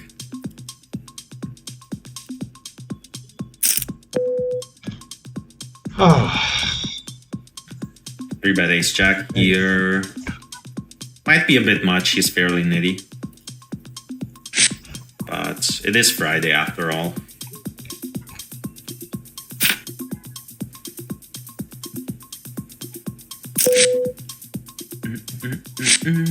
I jump in. Welcome, buddy. How you doing? Merry Christmas to you.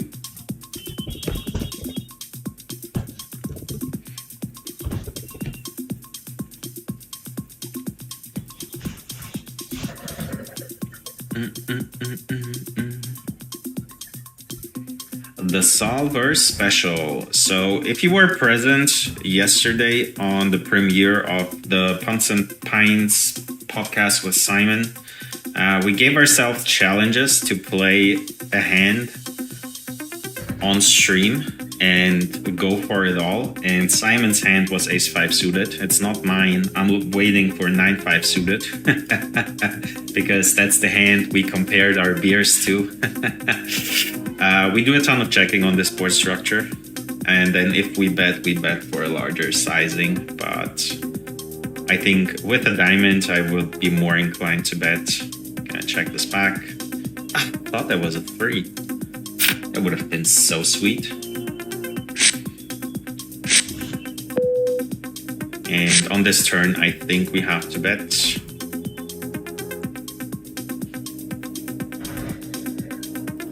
For a small sizing.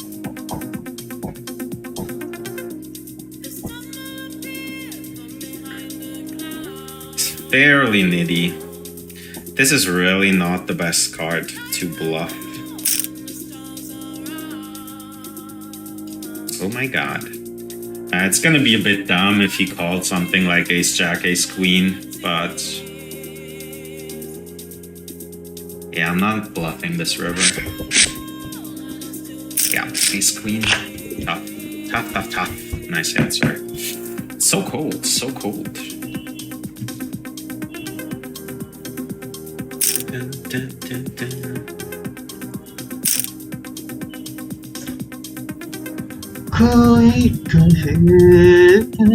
Picking up the jacks. Bit deeper too.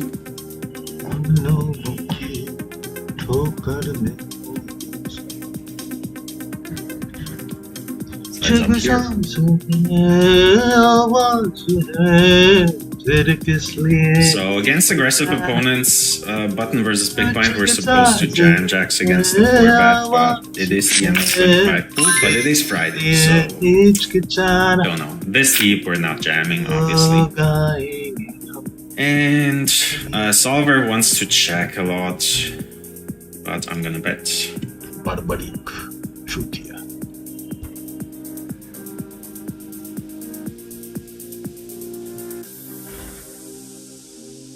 FNA, welcome, welcome, welcome. Goes for the raise pretty quickly. Weird one, but I think with our suits, we don't really want to defend. So we're gonna let this go. Blocking like some of his bluffs. Backdoor diamonds, backdoor, not backdoor, but hearts. So we're just gonna fold.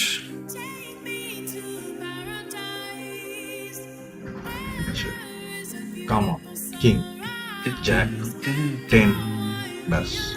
Marianne.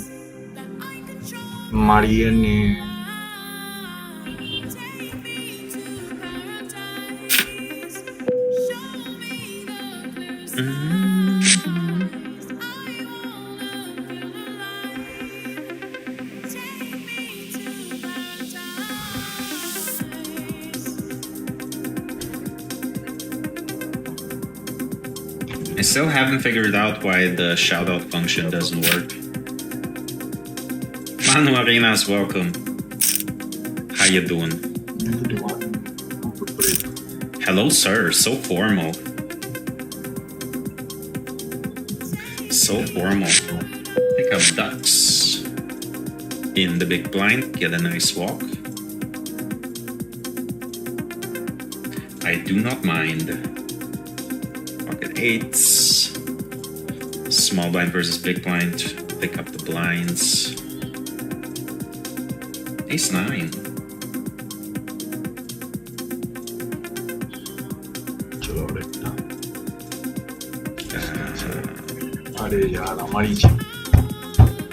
Very nitty. Mark Cleary, what is up? Afternoon, Paul. Waiting to get drunk later and watch yourself and Simon Stack's podcast. I can't believe his surname is Stacks and he plays poker. What are the odds?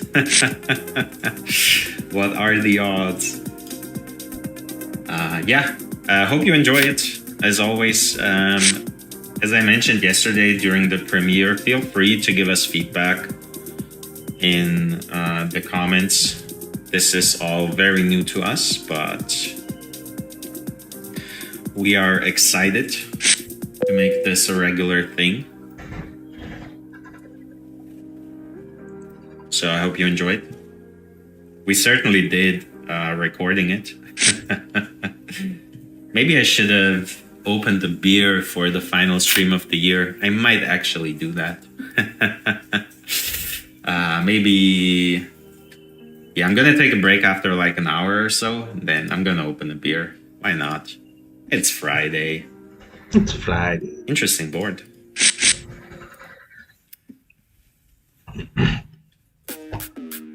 Having the 9 is not great here, but the jack pairing, such a weird spot. I think we check this, to be honest. Like, we beat some random draws and floats, but that's about it. Yeah, just let this go. Wow, he did have it all. I think it's a bit much over betting there, to be honest. But we got out cheaply. Imagine he checks it back, we hit a 10. We have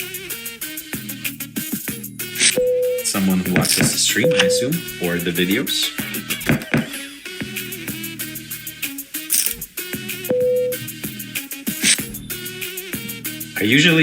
I automatically give people the reg tag when they say hello at the table and tell me they like my videos, because I expect you guys to learn something from me. And we've been doing this for like the past year. So if someone says hello and says I love your videos or something, I usually expect them to be somewhat of a decent player. Nico is asking if I know Kimo Kurko. No, I don't. Who is that? Is that a poker pro?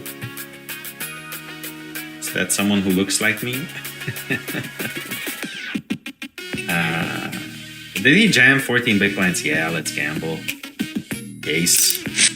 We'll take it. Whatever you want to do, I don't care. Just once. Boom! Let's go, buddies. Let's go.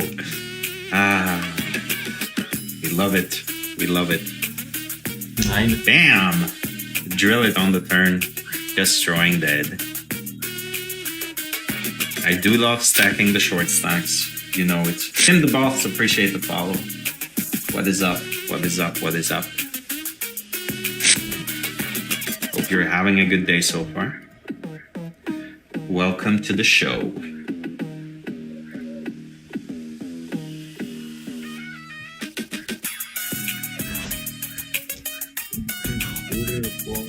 Ace 3 of spades. Easiest open in the world.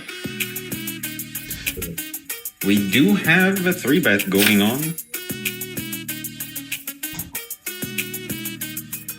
I cannot defend 5s in this spot. Have to monk. Open ace king instead. Get no action.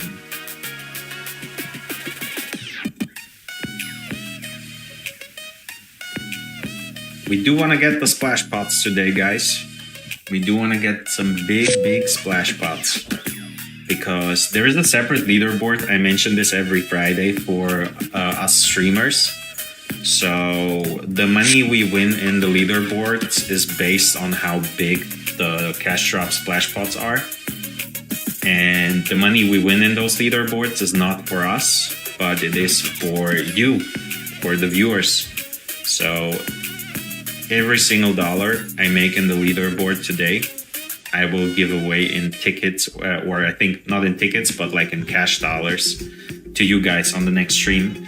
But in the last couple of weeks, I couldn't manage to even get a spot on the leaderboard because we just did not get any action in the splash pots. And if it was just like a 200 BB pot, so this doesn't count. We need to be deep.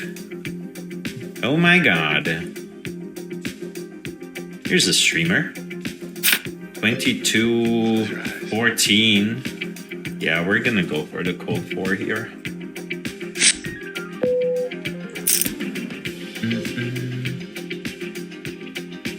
Don't jam.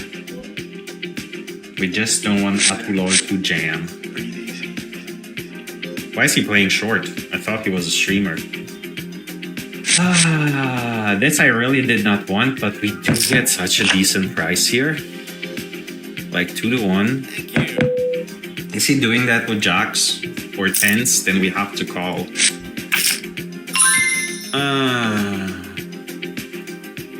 Well, let's say good luck and call it off. I really did not want him to jam, but should have thought about that earlier. So yeah, get it in. Kings, yeah. Whatever you want to do. Very good, welcome to the stream. Might hit it once. Nope. Ace. Ace. No, wins it both. Nice answer. Just because you played short, I would not have called if you were not short.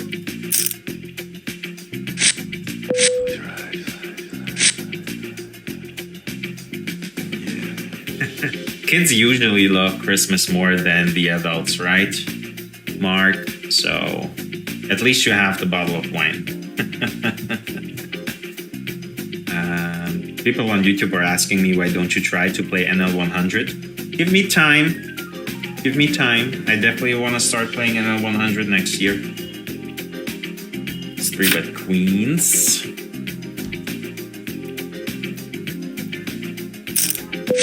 Get no action here.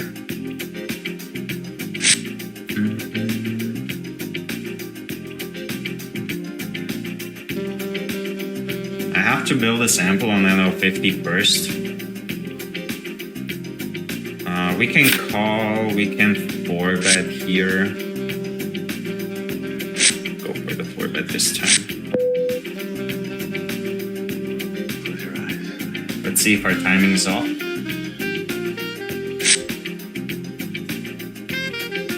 Timo from Finland. Yeah, I have never heard of him. I know Patrick Antonius from Finland.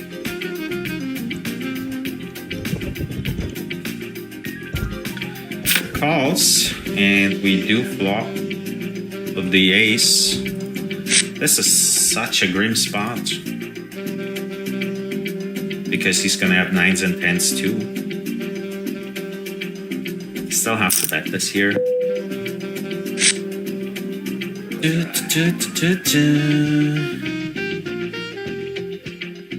And I guess now we check and hate life.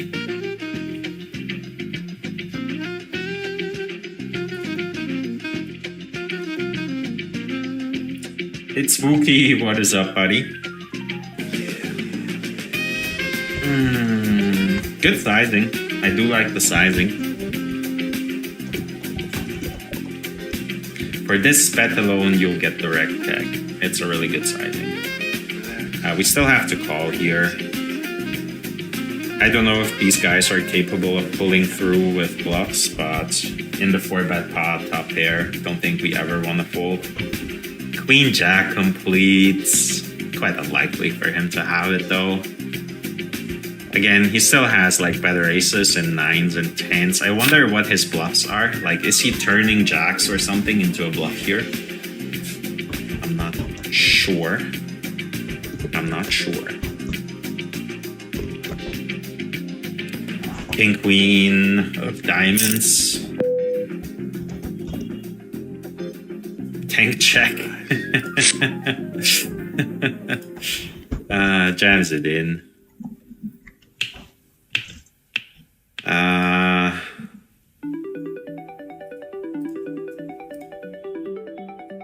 I don't think I will fold this.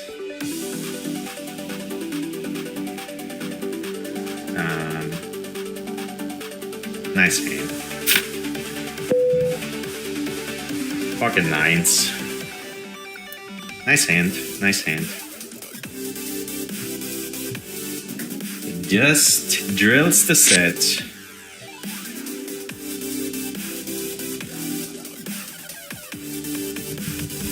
Lucky you, lucky you.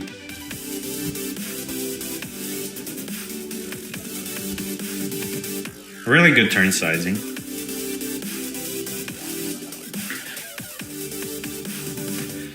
Finnish players are the best players. I don't know. I don't know many Finnish players. Gonna see bet here.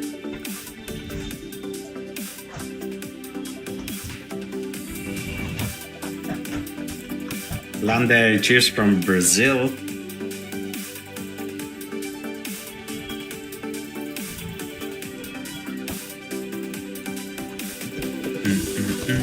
Pick up the ace king.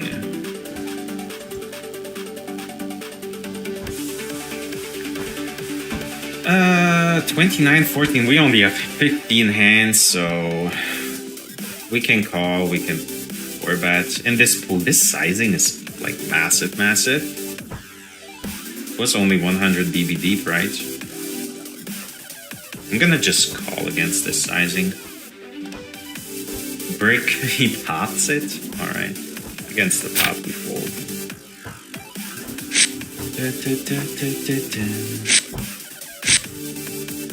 Running a bit cold here. I don't think I want to fold the ace-5 though.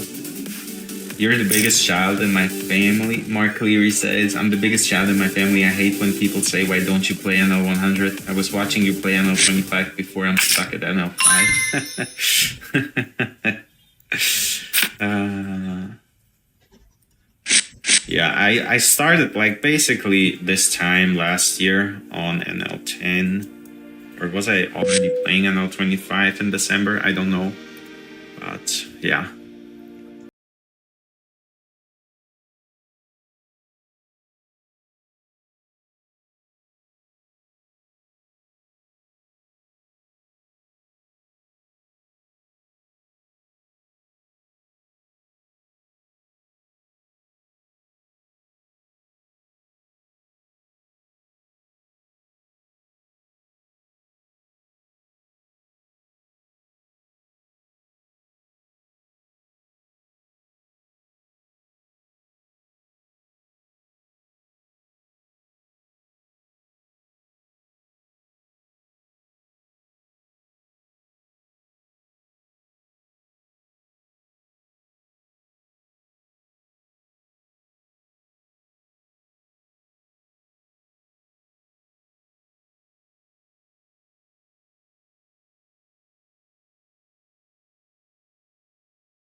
This a lot. Call. Yeah, with the diamonds I cannot fold. Check it here. Checks it back. We're gonna check here again. Give him an opportunity to bluff. It's kind of tough if he checks back tens, because with his stats he will probably 4-bet tens. 18 yo, it was small blind versus big blind, and I raised, he 3-bet, doesn't bluff, ace king. You need to bluff this, man, it's so nitty. So I opened the small blind, he 3-bet, I 4-bet ace-5 suited, and then he called, and then it went 25% c-bet on the flop. What is happening here? Open 9-8 of diamonds, 3-bet and cold 4, way too large, way too large.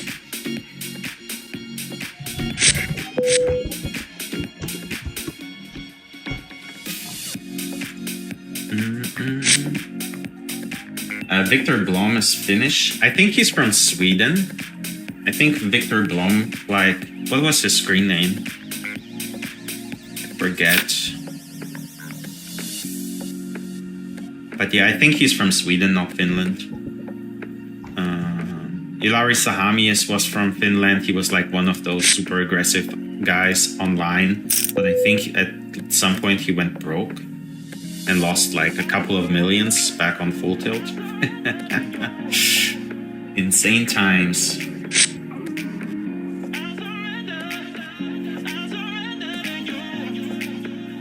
Sunsmith, you might be right, but you also have to take into account that he knows me and that I'm streaming, and it's Friday, so people are crazy. So I think I cannot hold against this specific opponent. Against like the rando on NL25, you can definitely fold that. That's a decent board, and I think we check jam here.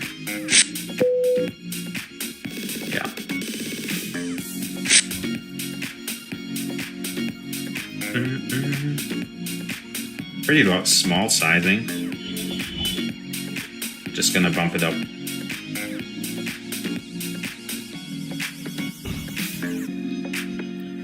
And then get the money in. What is that? This is so weird. Like, just put the money in. What is wrong with you? 6-5 flops the straight after. See, people call 3-bets with this type of hand against me. What a board, man.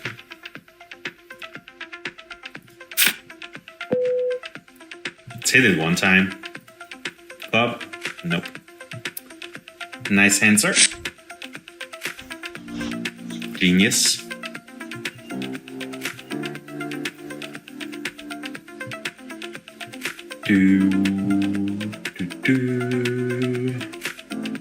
Poker After Dark, you can check out the rake structure on the website. So ggpoker.com will tell you what the rake is. I think I have like 8 BB per 100 or something, but it varies. Sometimes it's lower, sometimes it's a bit higher. So we 3-bet pocket nines, he calls. We're gonna see bet king queen 8. Pick it up, nice.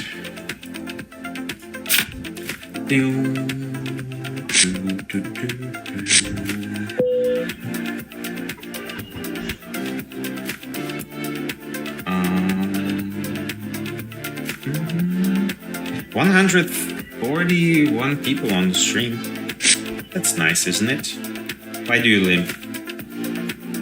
I'm gonna punish the limper.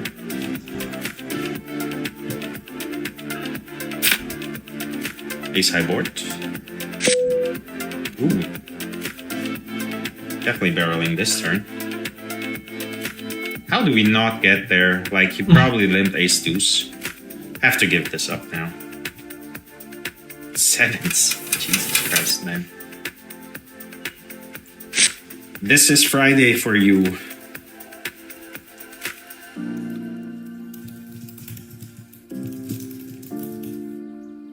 Limping sevens and then calling 2 barrels on an ace high board. That's brilliant.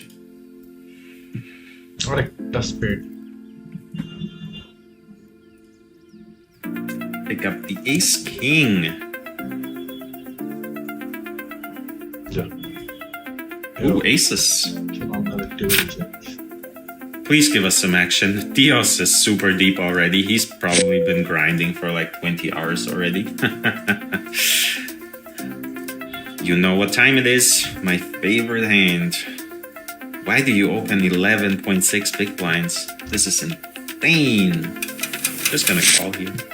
Yeah, fold 7-5 suited. Look at this, man. 7-5 suited just delivers every single time. Just flop the straight. I'm gonna min click it here. How do you snap fold, man? Isildur. Yeah, that was his name. Ilari is still grinding. I did not know that. Is he playing online or is he...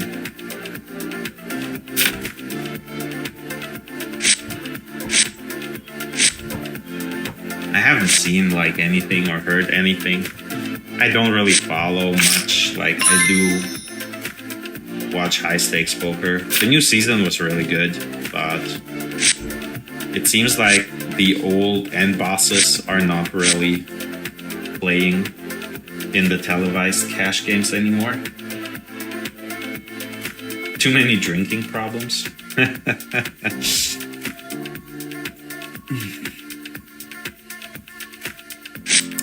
You go for the 4-bet, sir. 13-10. Jesus Christ, man. Well, in these positions, we still have to go with it. Just snap folds.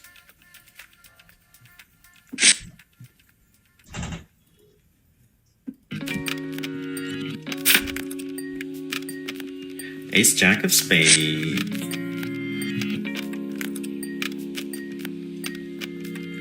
You're playing 6 cards PLO versus Ilari. What are the stakes though? Is he still playing like ice stakes?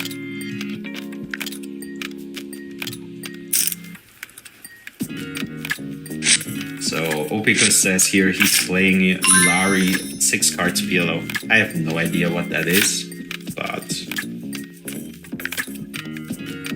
like 6 cards PLO. Do you just like, what is the equity there? Is it always like a flip? Whatever you do, it's always a flip. We're gonna see that here, paired board. Might dink the turn or barrel on some scare cards. This is a scare card, ladies and gentlemen. So he does have some 5x, but not too many.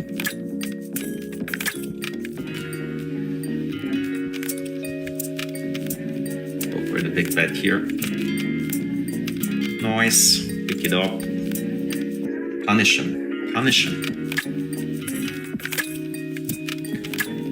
So far, the run good is not here yet.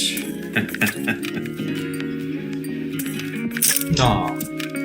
Guys, we have 150 people on stream. That's intense. Welcome everyone. So if you're new here, make sure to follow the channel. Leave a like on the stream. Check out the other links. Make sure to check out the podcast that just came out with Simon Stacks and me. Our new baby.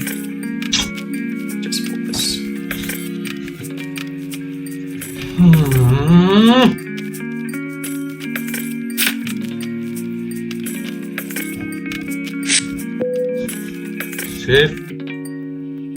I'm gonna take a break in a couple of minutes and then I think I'm gonna open a beer. That's the last stream of the year. We have to celebrate. Back in January, like it's intense. We have 157 people on stream right now. And back in like January the 3rd or whatever it was, the first stream of the year, I had like 5 to 10 people max watching, and now we're over 150 people on stream. It's so intense, man.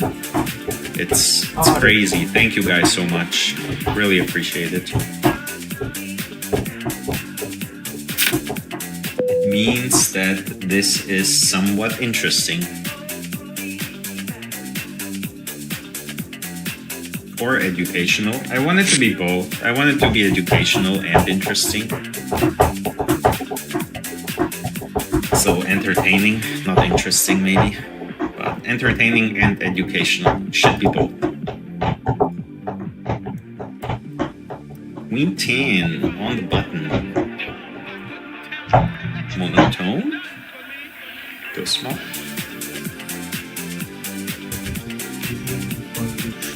Goes for the super massive check raise. Alright.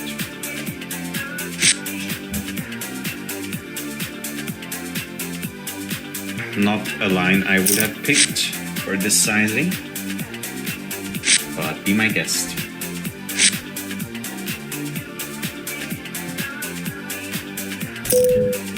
Give it to me, please. Give me 2 weeks.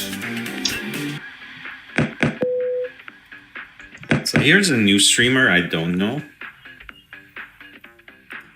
Just gonna give him the rag tag for now.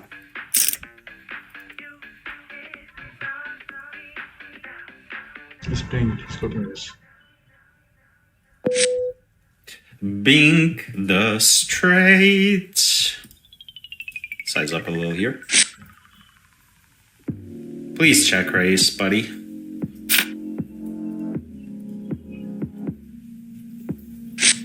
Thank you. Turn pairs the board.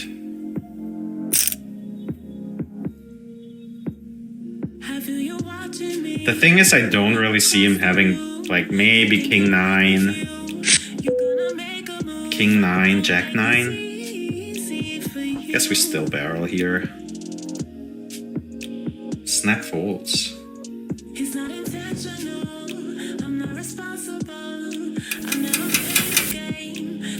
Pick up the pot here after 4 betting. So Sahamius Nico says plays mid stakes nowadays.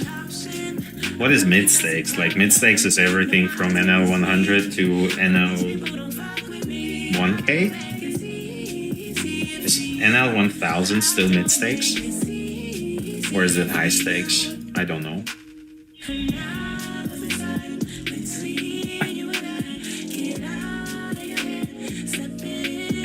Opicus is explaining 6-card PLO to me, so yeah, I understand that there are like bad pre-flop combinations, but once you get to the flop, is it like, it feels like PLO, the equities run so close and you have 4 cards, but when you have 6 cards, the equities must be, it feels like it's always flipping. Another splashy splash pot. How many big blinds do we get? 20. King Jack. Yes, sir. We're gonna gamble this one up.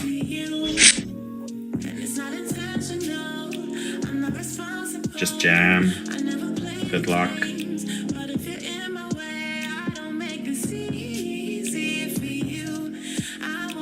Oh no, that's the one hand we don't want him to have. I'd want to run it twice. Queen. No. Oh, we're gonna lose both runouts. So unfortunate. Nice answer. The one hand we don't want to see. This is quite intense. We're gonna 4-bet here against a reggish looking player with pocket 9s.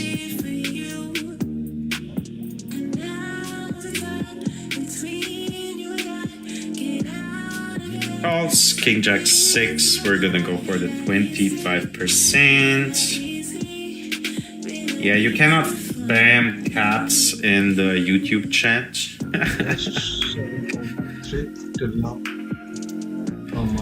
Now we have to check on the double suited board. Then probably just give up. This isn't really not the hand we want to continue with. He jams it in. Yeah. Nice answer. We will go to the final table and take it down. So far, we're not running well.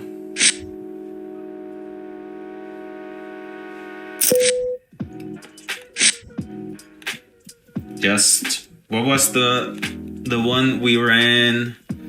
King Queen of Clubs in a 3-bet pot against 6-5 that just happened to flop the straight against our 2 overs and flush draw. Didn't get there. Now King Jack in the splash pot. The Ace-5 one where the guy flopped the set in a 4-bet pot against our top pair. Yeah, probably down. Lower stacks so far. Who knows? Doesn't really matter, does it? It's all one big session, guys. All one big session.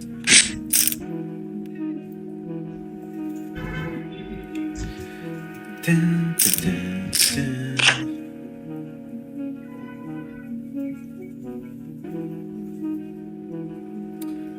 Yeah.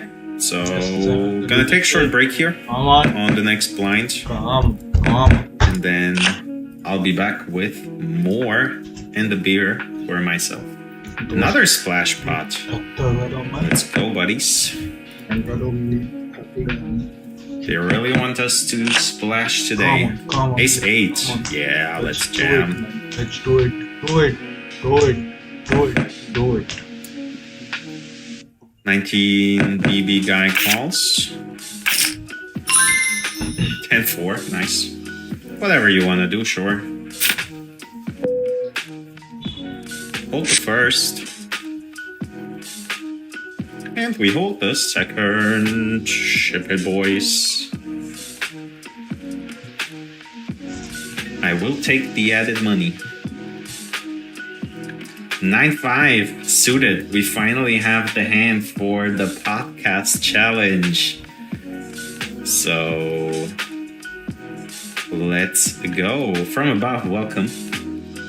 So the challenge was to play a hand we named on the podcast, and I picked 9-5 to describe the beer I had on the podcast. So now I have to go crazy with this one. So let's go for the 3 bets. Pick it up! Easy game! So I have already fulfilled the challenge. That was too easy. That was too easy. Imagine the board like 9 with the flush draw. That was pretty sweet. Pretty sweet. Alright guys, so short break here. Make sure to join the Discord if you have not done so. And of course, if you're new here, make sure to follow the channels, and I'll see you in 2 minutes.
you.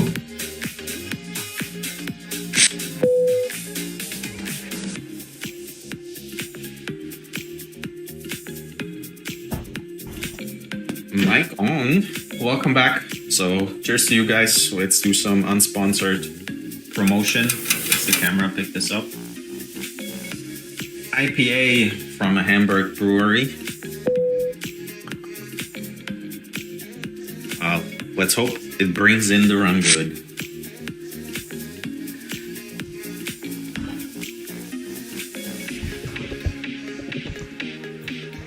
It works. Ace Jack of Spades. Already here. Ah.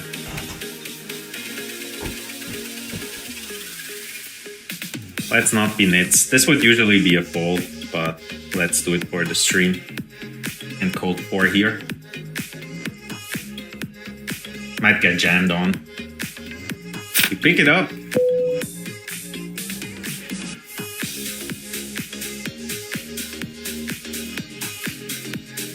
King Jack of Diamonds. Definitely good enough. Not a thing, don't do this. Goes for the squeeze. Fairly aggressive so far. I think I'm gonna 4-bet this time.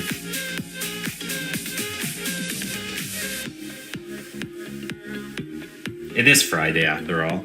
People are crazy. Yes. Hit 2 6s. Calls super quick too, which makes me think he has Ace Jack suited, which we block, Ace Queen, Pocket 9s, Pocket 10s. No. Start off with a small bet. Now you play. And then I think we shut down if he calls. Shut up. Christy, welcome to the stream. Thank you for the follow. Yeah, we're gonna give it up here. He's just gonna have Pocket 10s, Pocket 9s a lot.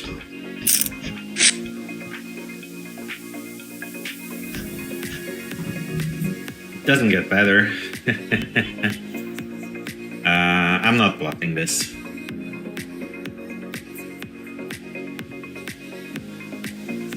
Terrible run out. If he checks back Ace Queen here, I'm gonna be so mad. Ah, man. Jesus Christ, Ace Queen, really? Offsuit too, how can he call the 4-bet? This is so bad.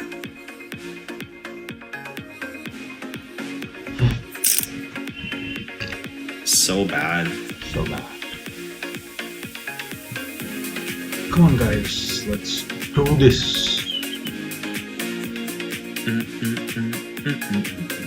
What is happening here? We have too much Yes. 10s. We are there inside the tent.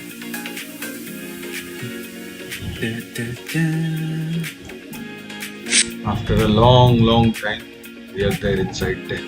10s again. Top 10.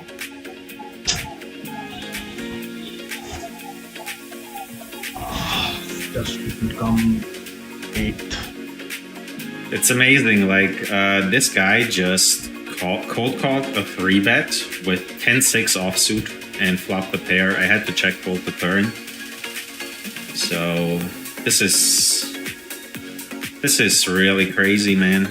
Cold calling a 3-bet with 10-6 offsuit. I'm gonna barrel once more. Yes! You're there!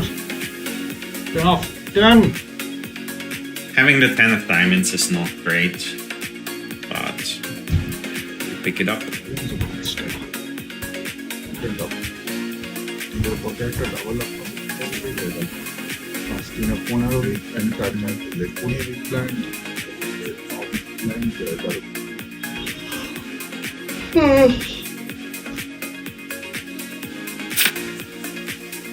What a time to receive 70.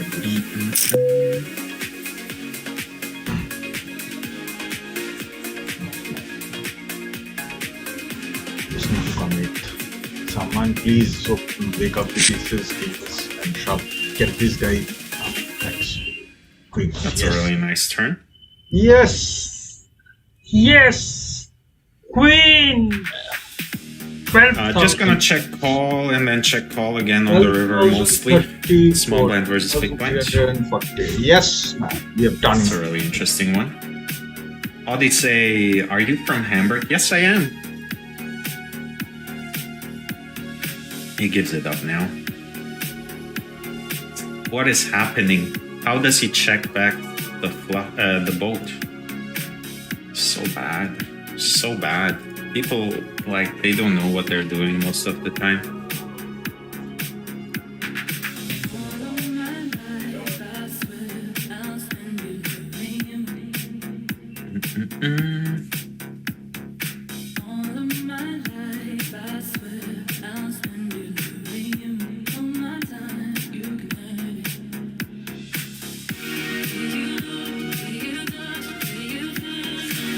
Another splashy splash pot. Oh, the animation is gone. 20 big blinds. We're gonna limp.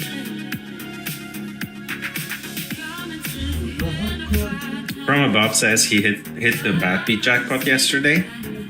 Man, I wanna hit the bad beat jackpot too. It's about time. So unlucky for the king queen.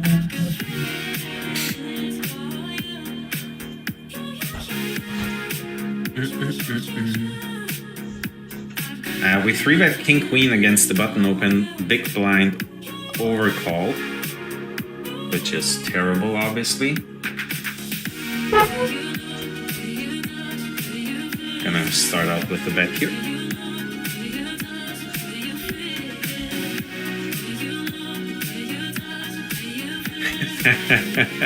Mark Lear says Paul losing 4 stacks. It's Friday after all.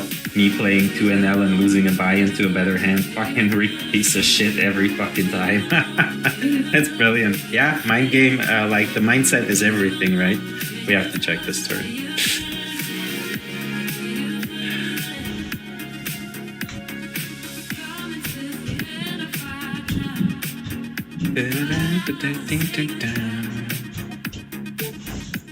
I actually like the sizing.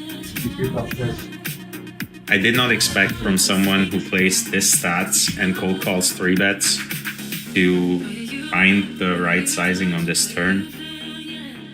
Just gonna call.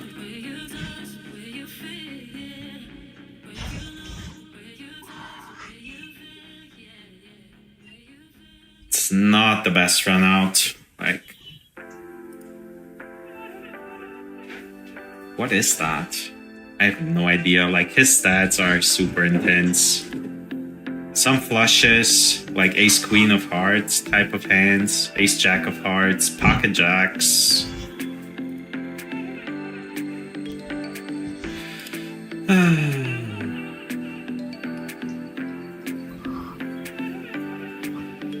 I block queen 10. It's so weird. Let's call. It's Friday after all, right? Nice. Went for the bluff.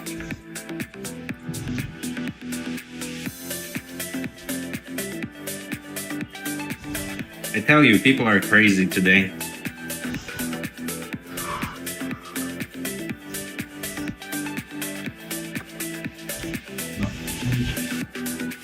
Free betting pocket tens. Pick it up.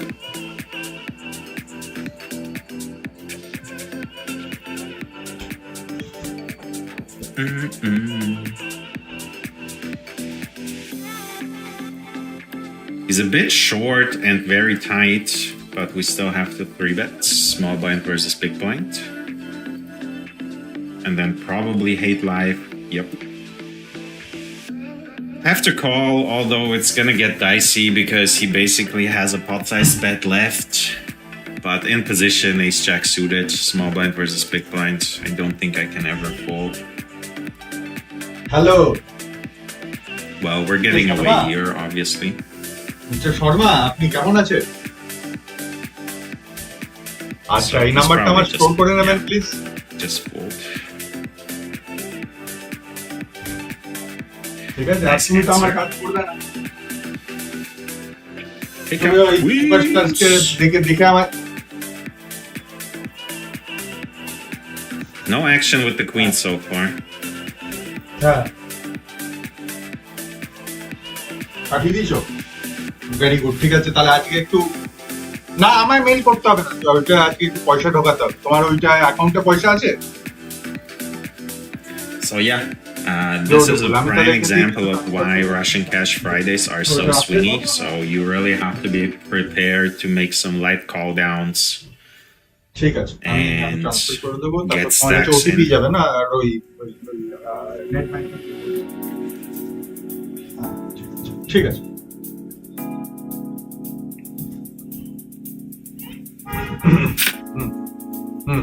Odyssey lives just outside of তাতে ওরা Hamburg. ইয়ে হয়ে গেছে মানে তাতে ওরা আর কোনো বলো ওটা ঠিক Do আছে? you ever go to the Schenefeld casino?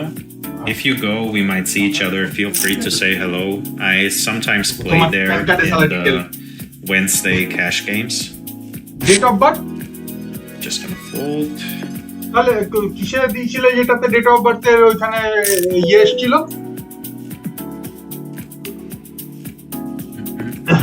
আচ্ছা সেম ডেট অফ মানে তুমি দিয়েছিলে হচ্ছে তোমার অরিজিনাল ডেট অফ বার্থ, তাতে এ বাবা Ace queen. হ্যাঁ হ্যাঁ আমার মনে আছে তুমি অরিজিনাল ডেট অফ বার্থ দিয়েছিলে, তারপরে তোমার প্যান কার্ডের ডেট অফ বার্থ আলাদা। Min clicks it. ঠিক আছে ওকে তুমি ওটা Can I ওটা করে ever দিচ্ছ, fold ভেরি গুড। এই against the নাম্বারটা min click? It's so হ্যাঁ weird. এটা স্টোর করে নিও, এটা হচ্ছে যদি খুব মানে এমনিতে তো এটা চলবে। Alright. Can have it. Doctor Pocket tens. Let's see. ঠিক আছে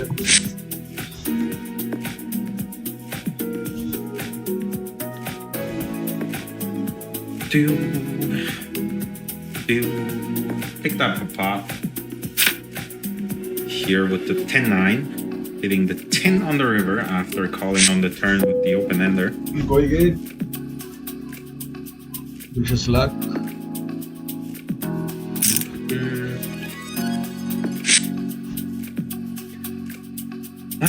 Can we do it like from above and hit the bad beat jackpot today? Wouldn't this Come be on. a nice Christmas gift? Yes. Check this. Yes. Yes. The good thing, we could potentially go Yes. crazy here because he... What is this? Like 5x the pot? What is that? 50%. What is he doing? What the fuck?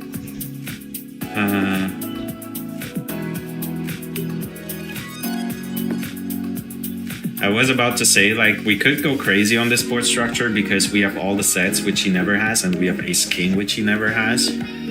But if he 5x bets the pot on the flop, is it like just jack 10, queen jack, queen 10 always? Or king 9? We have the next splash pot. So many splash pots today. 20 big blinds, 8-4 off. Not good enough. I'm just gonna fold.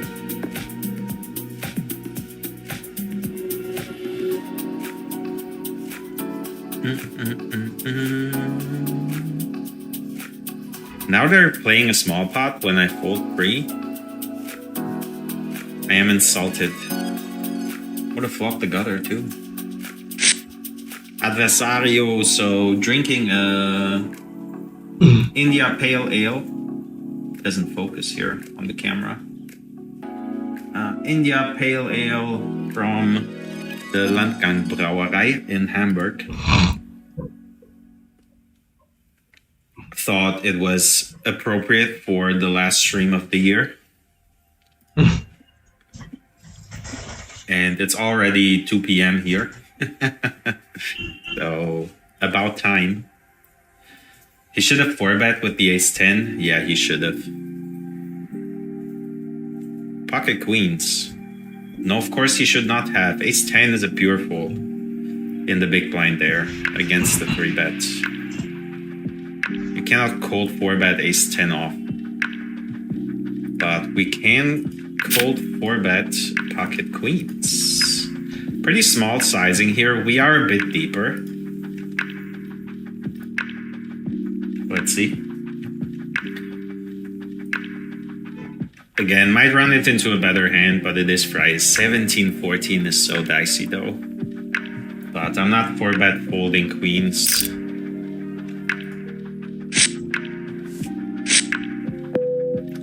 So if we run this into kings or aces, this is just our luck. But we do flop top set. Let's go. I have to do it. I have to do it.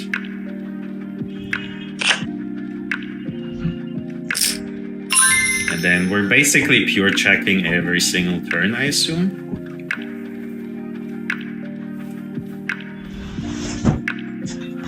Yeah.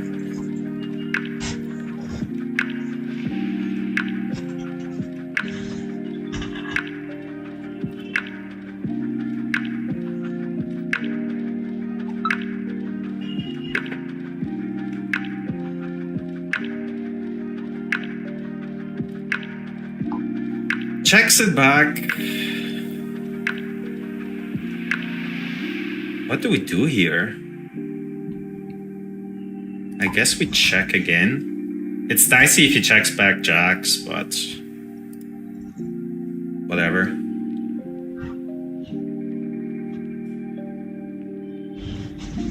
Please have ace king, let's go. Now we just rip it. Might run into pocket kings. He's fairly nitty, but we have to jam this for value, obviously.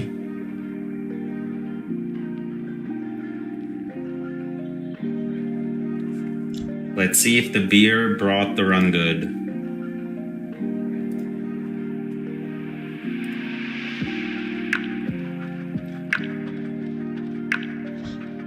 Call ace king.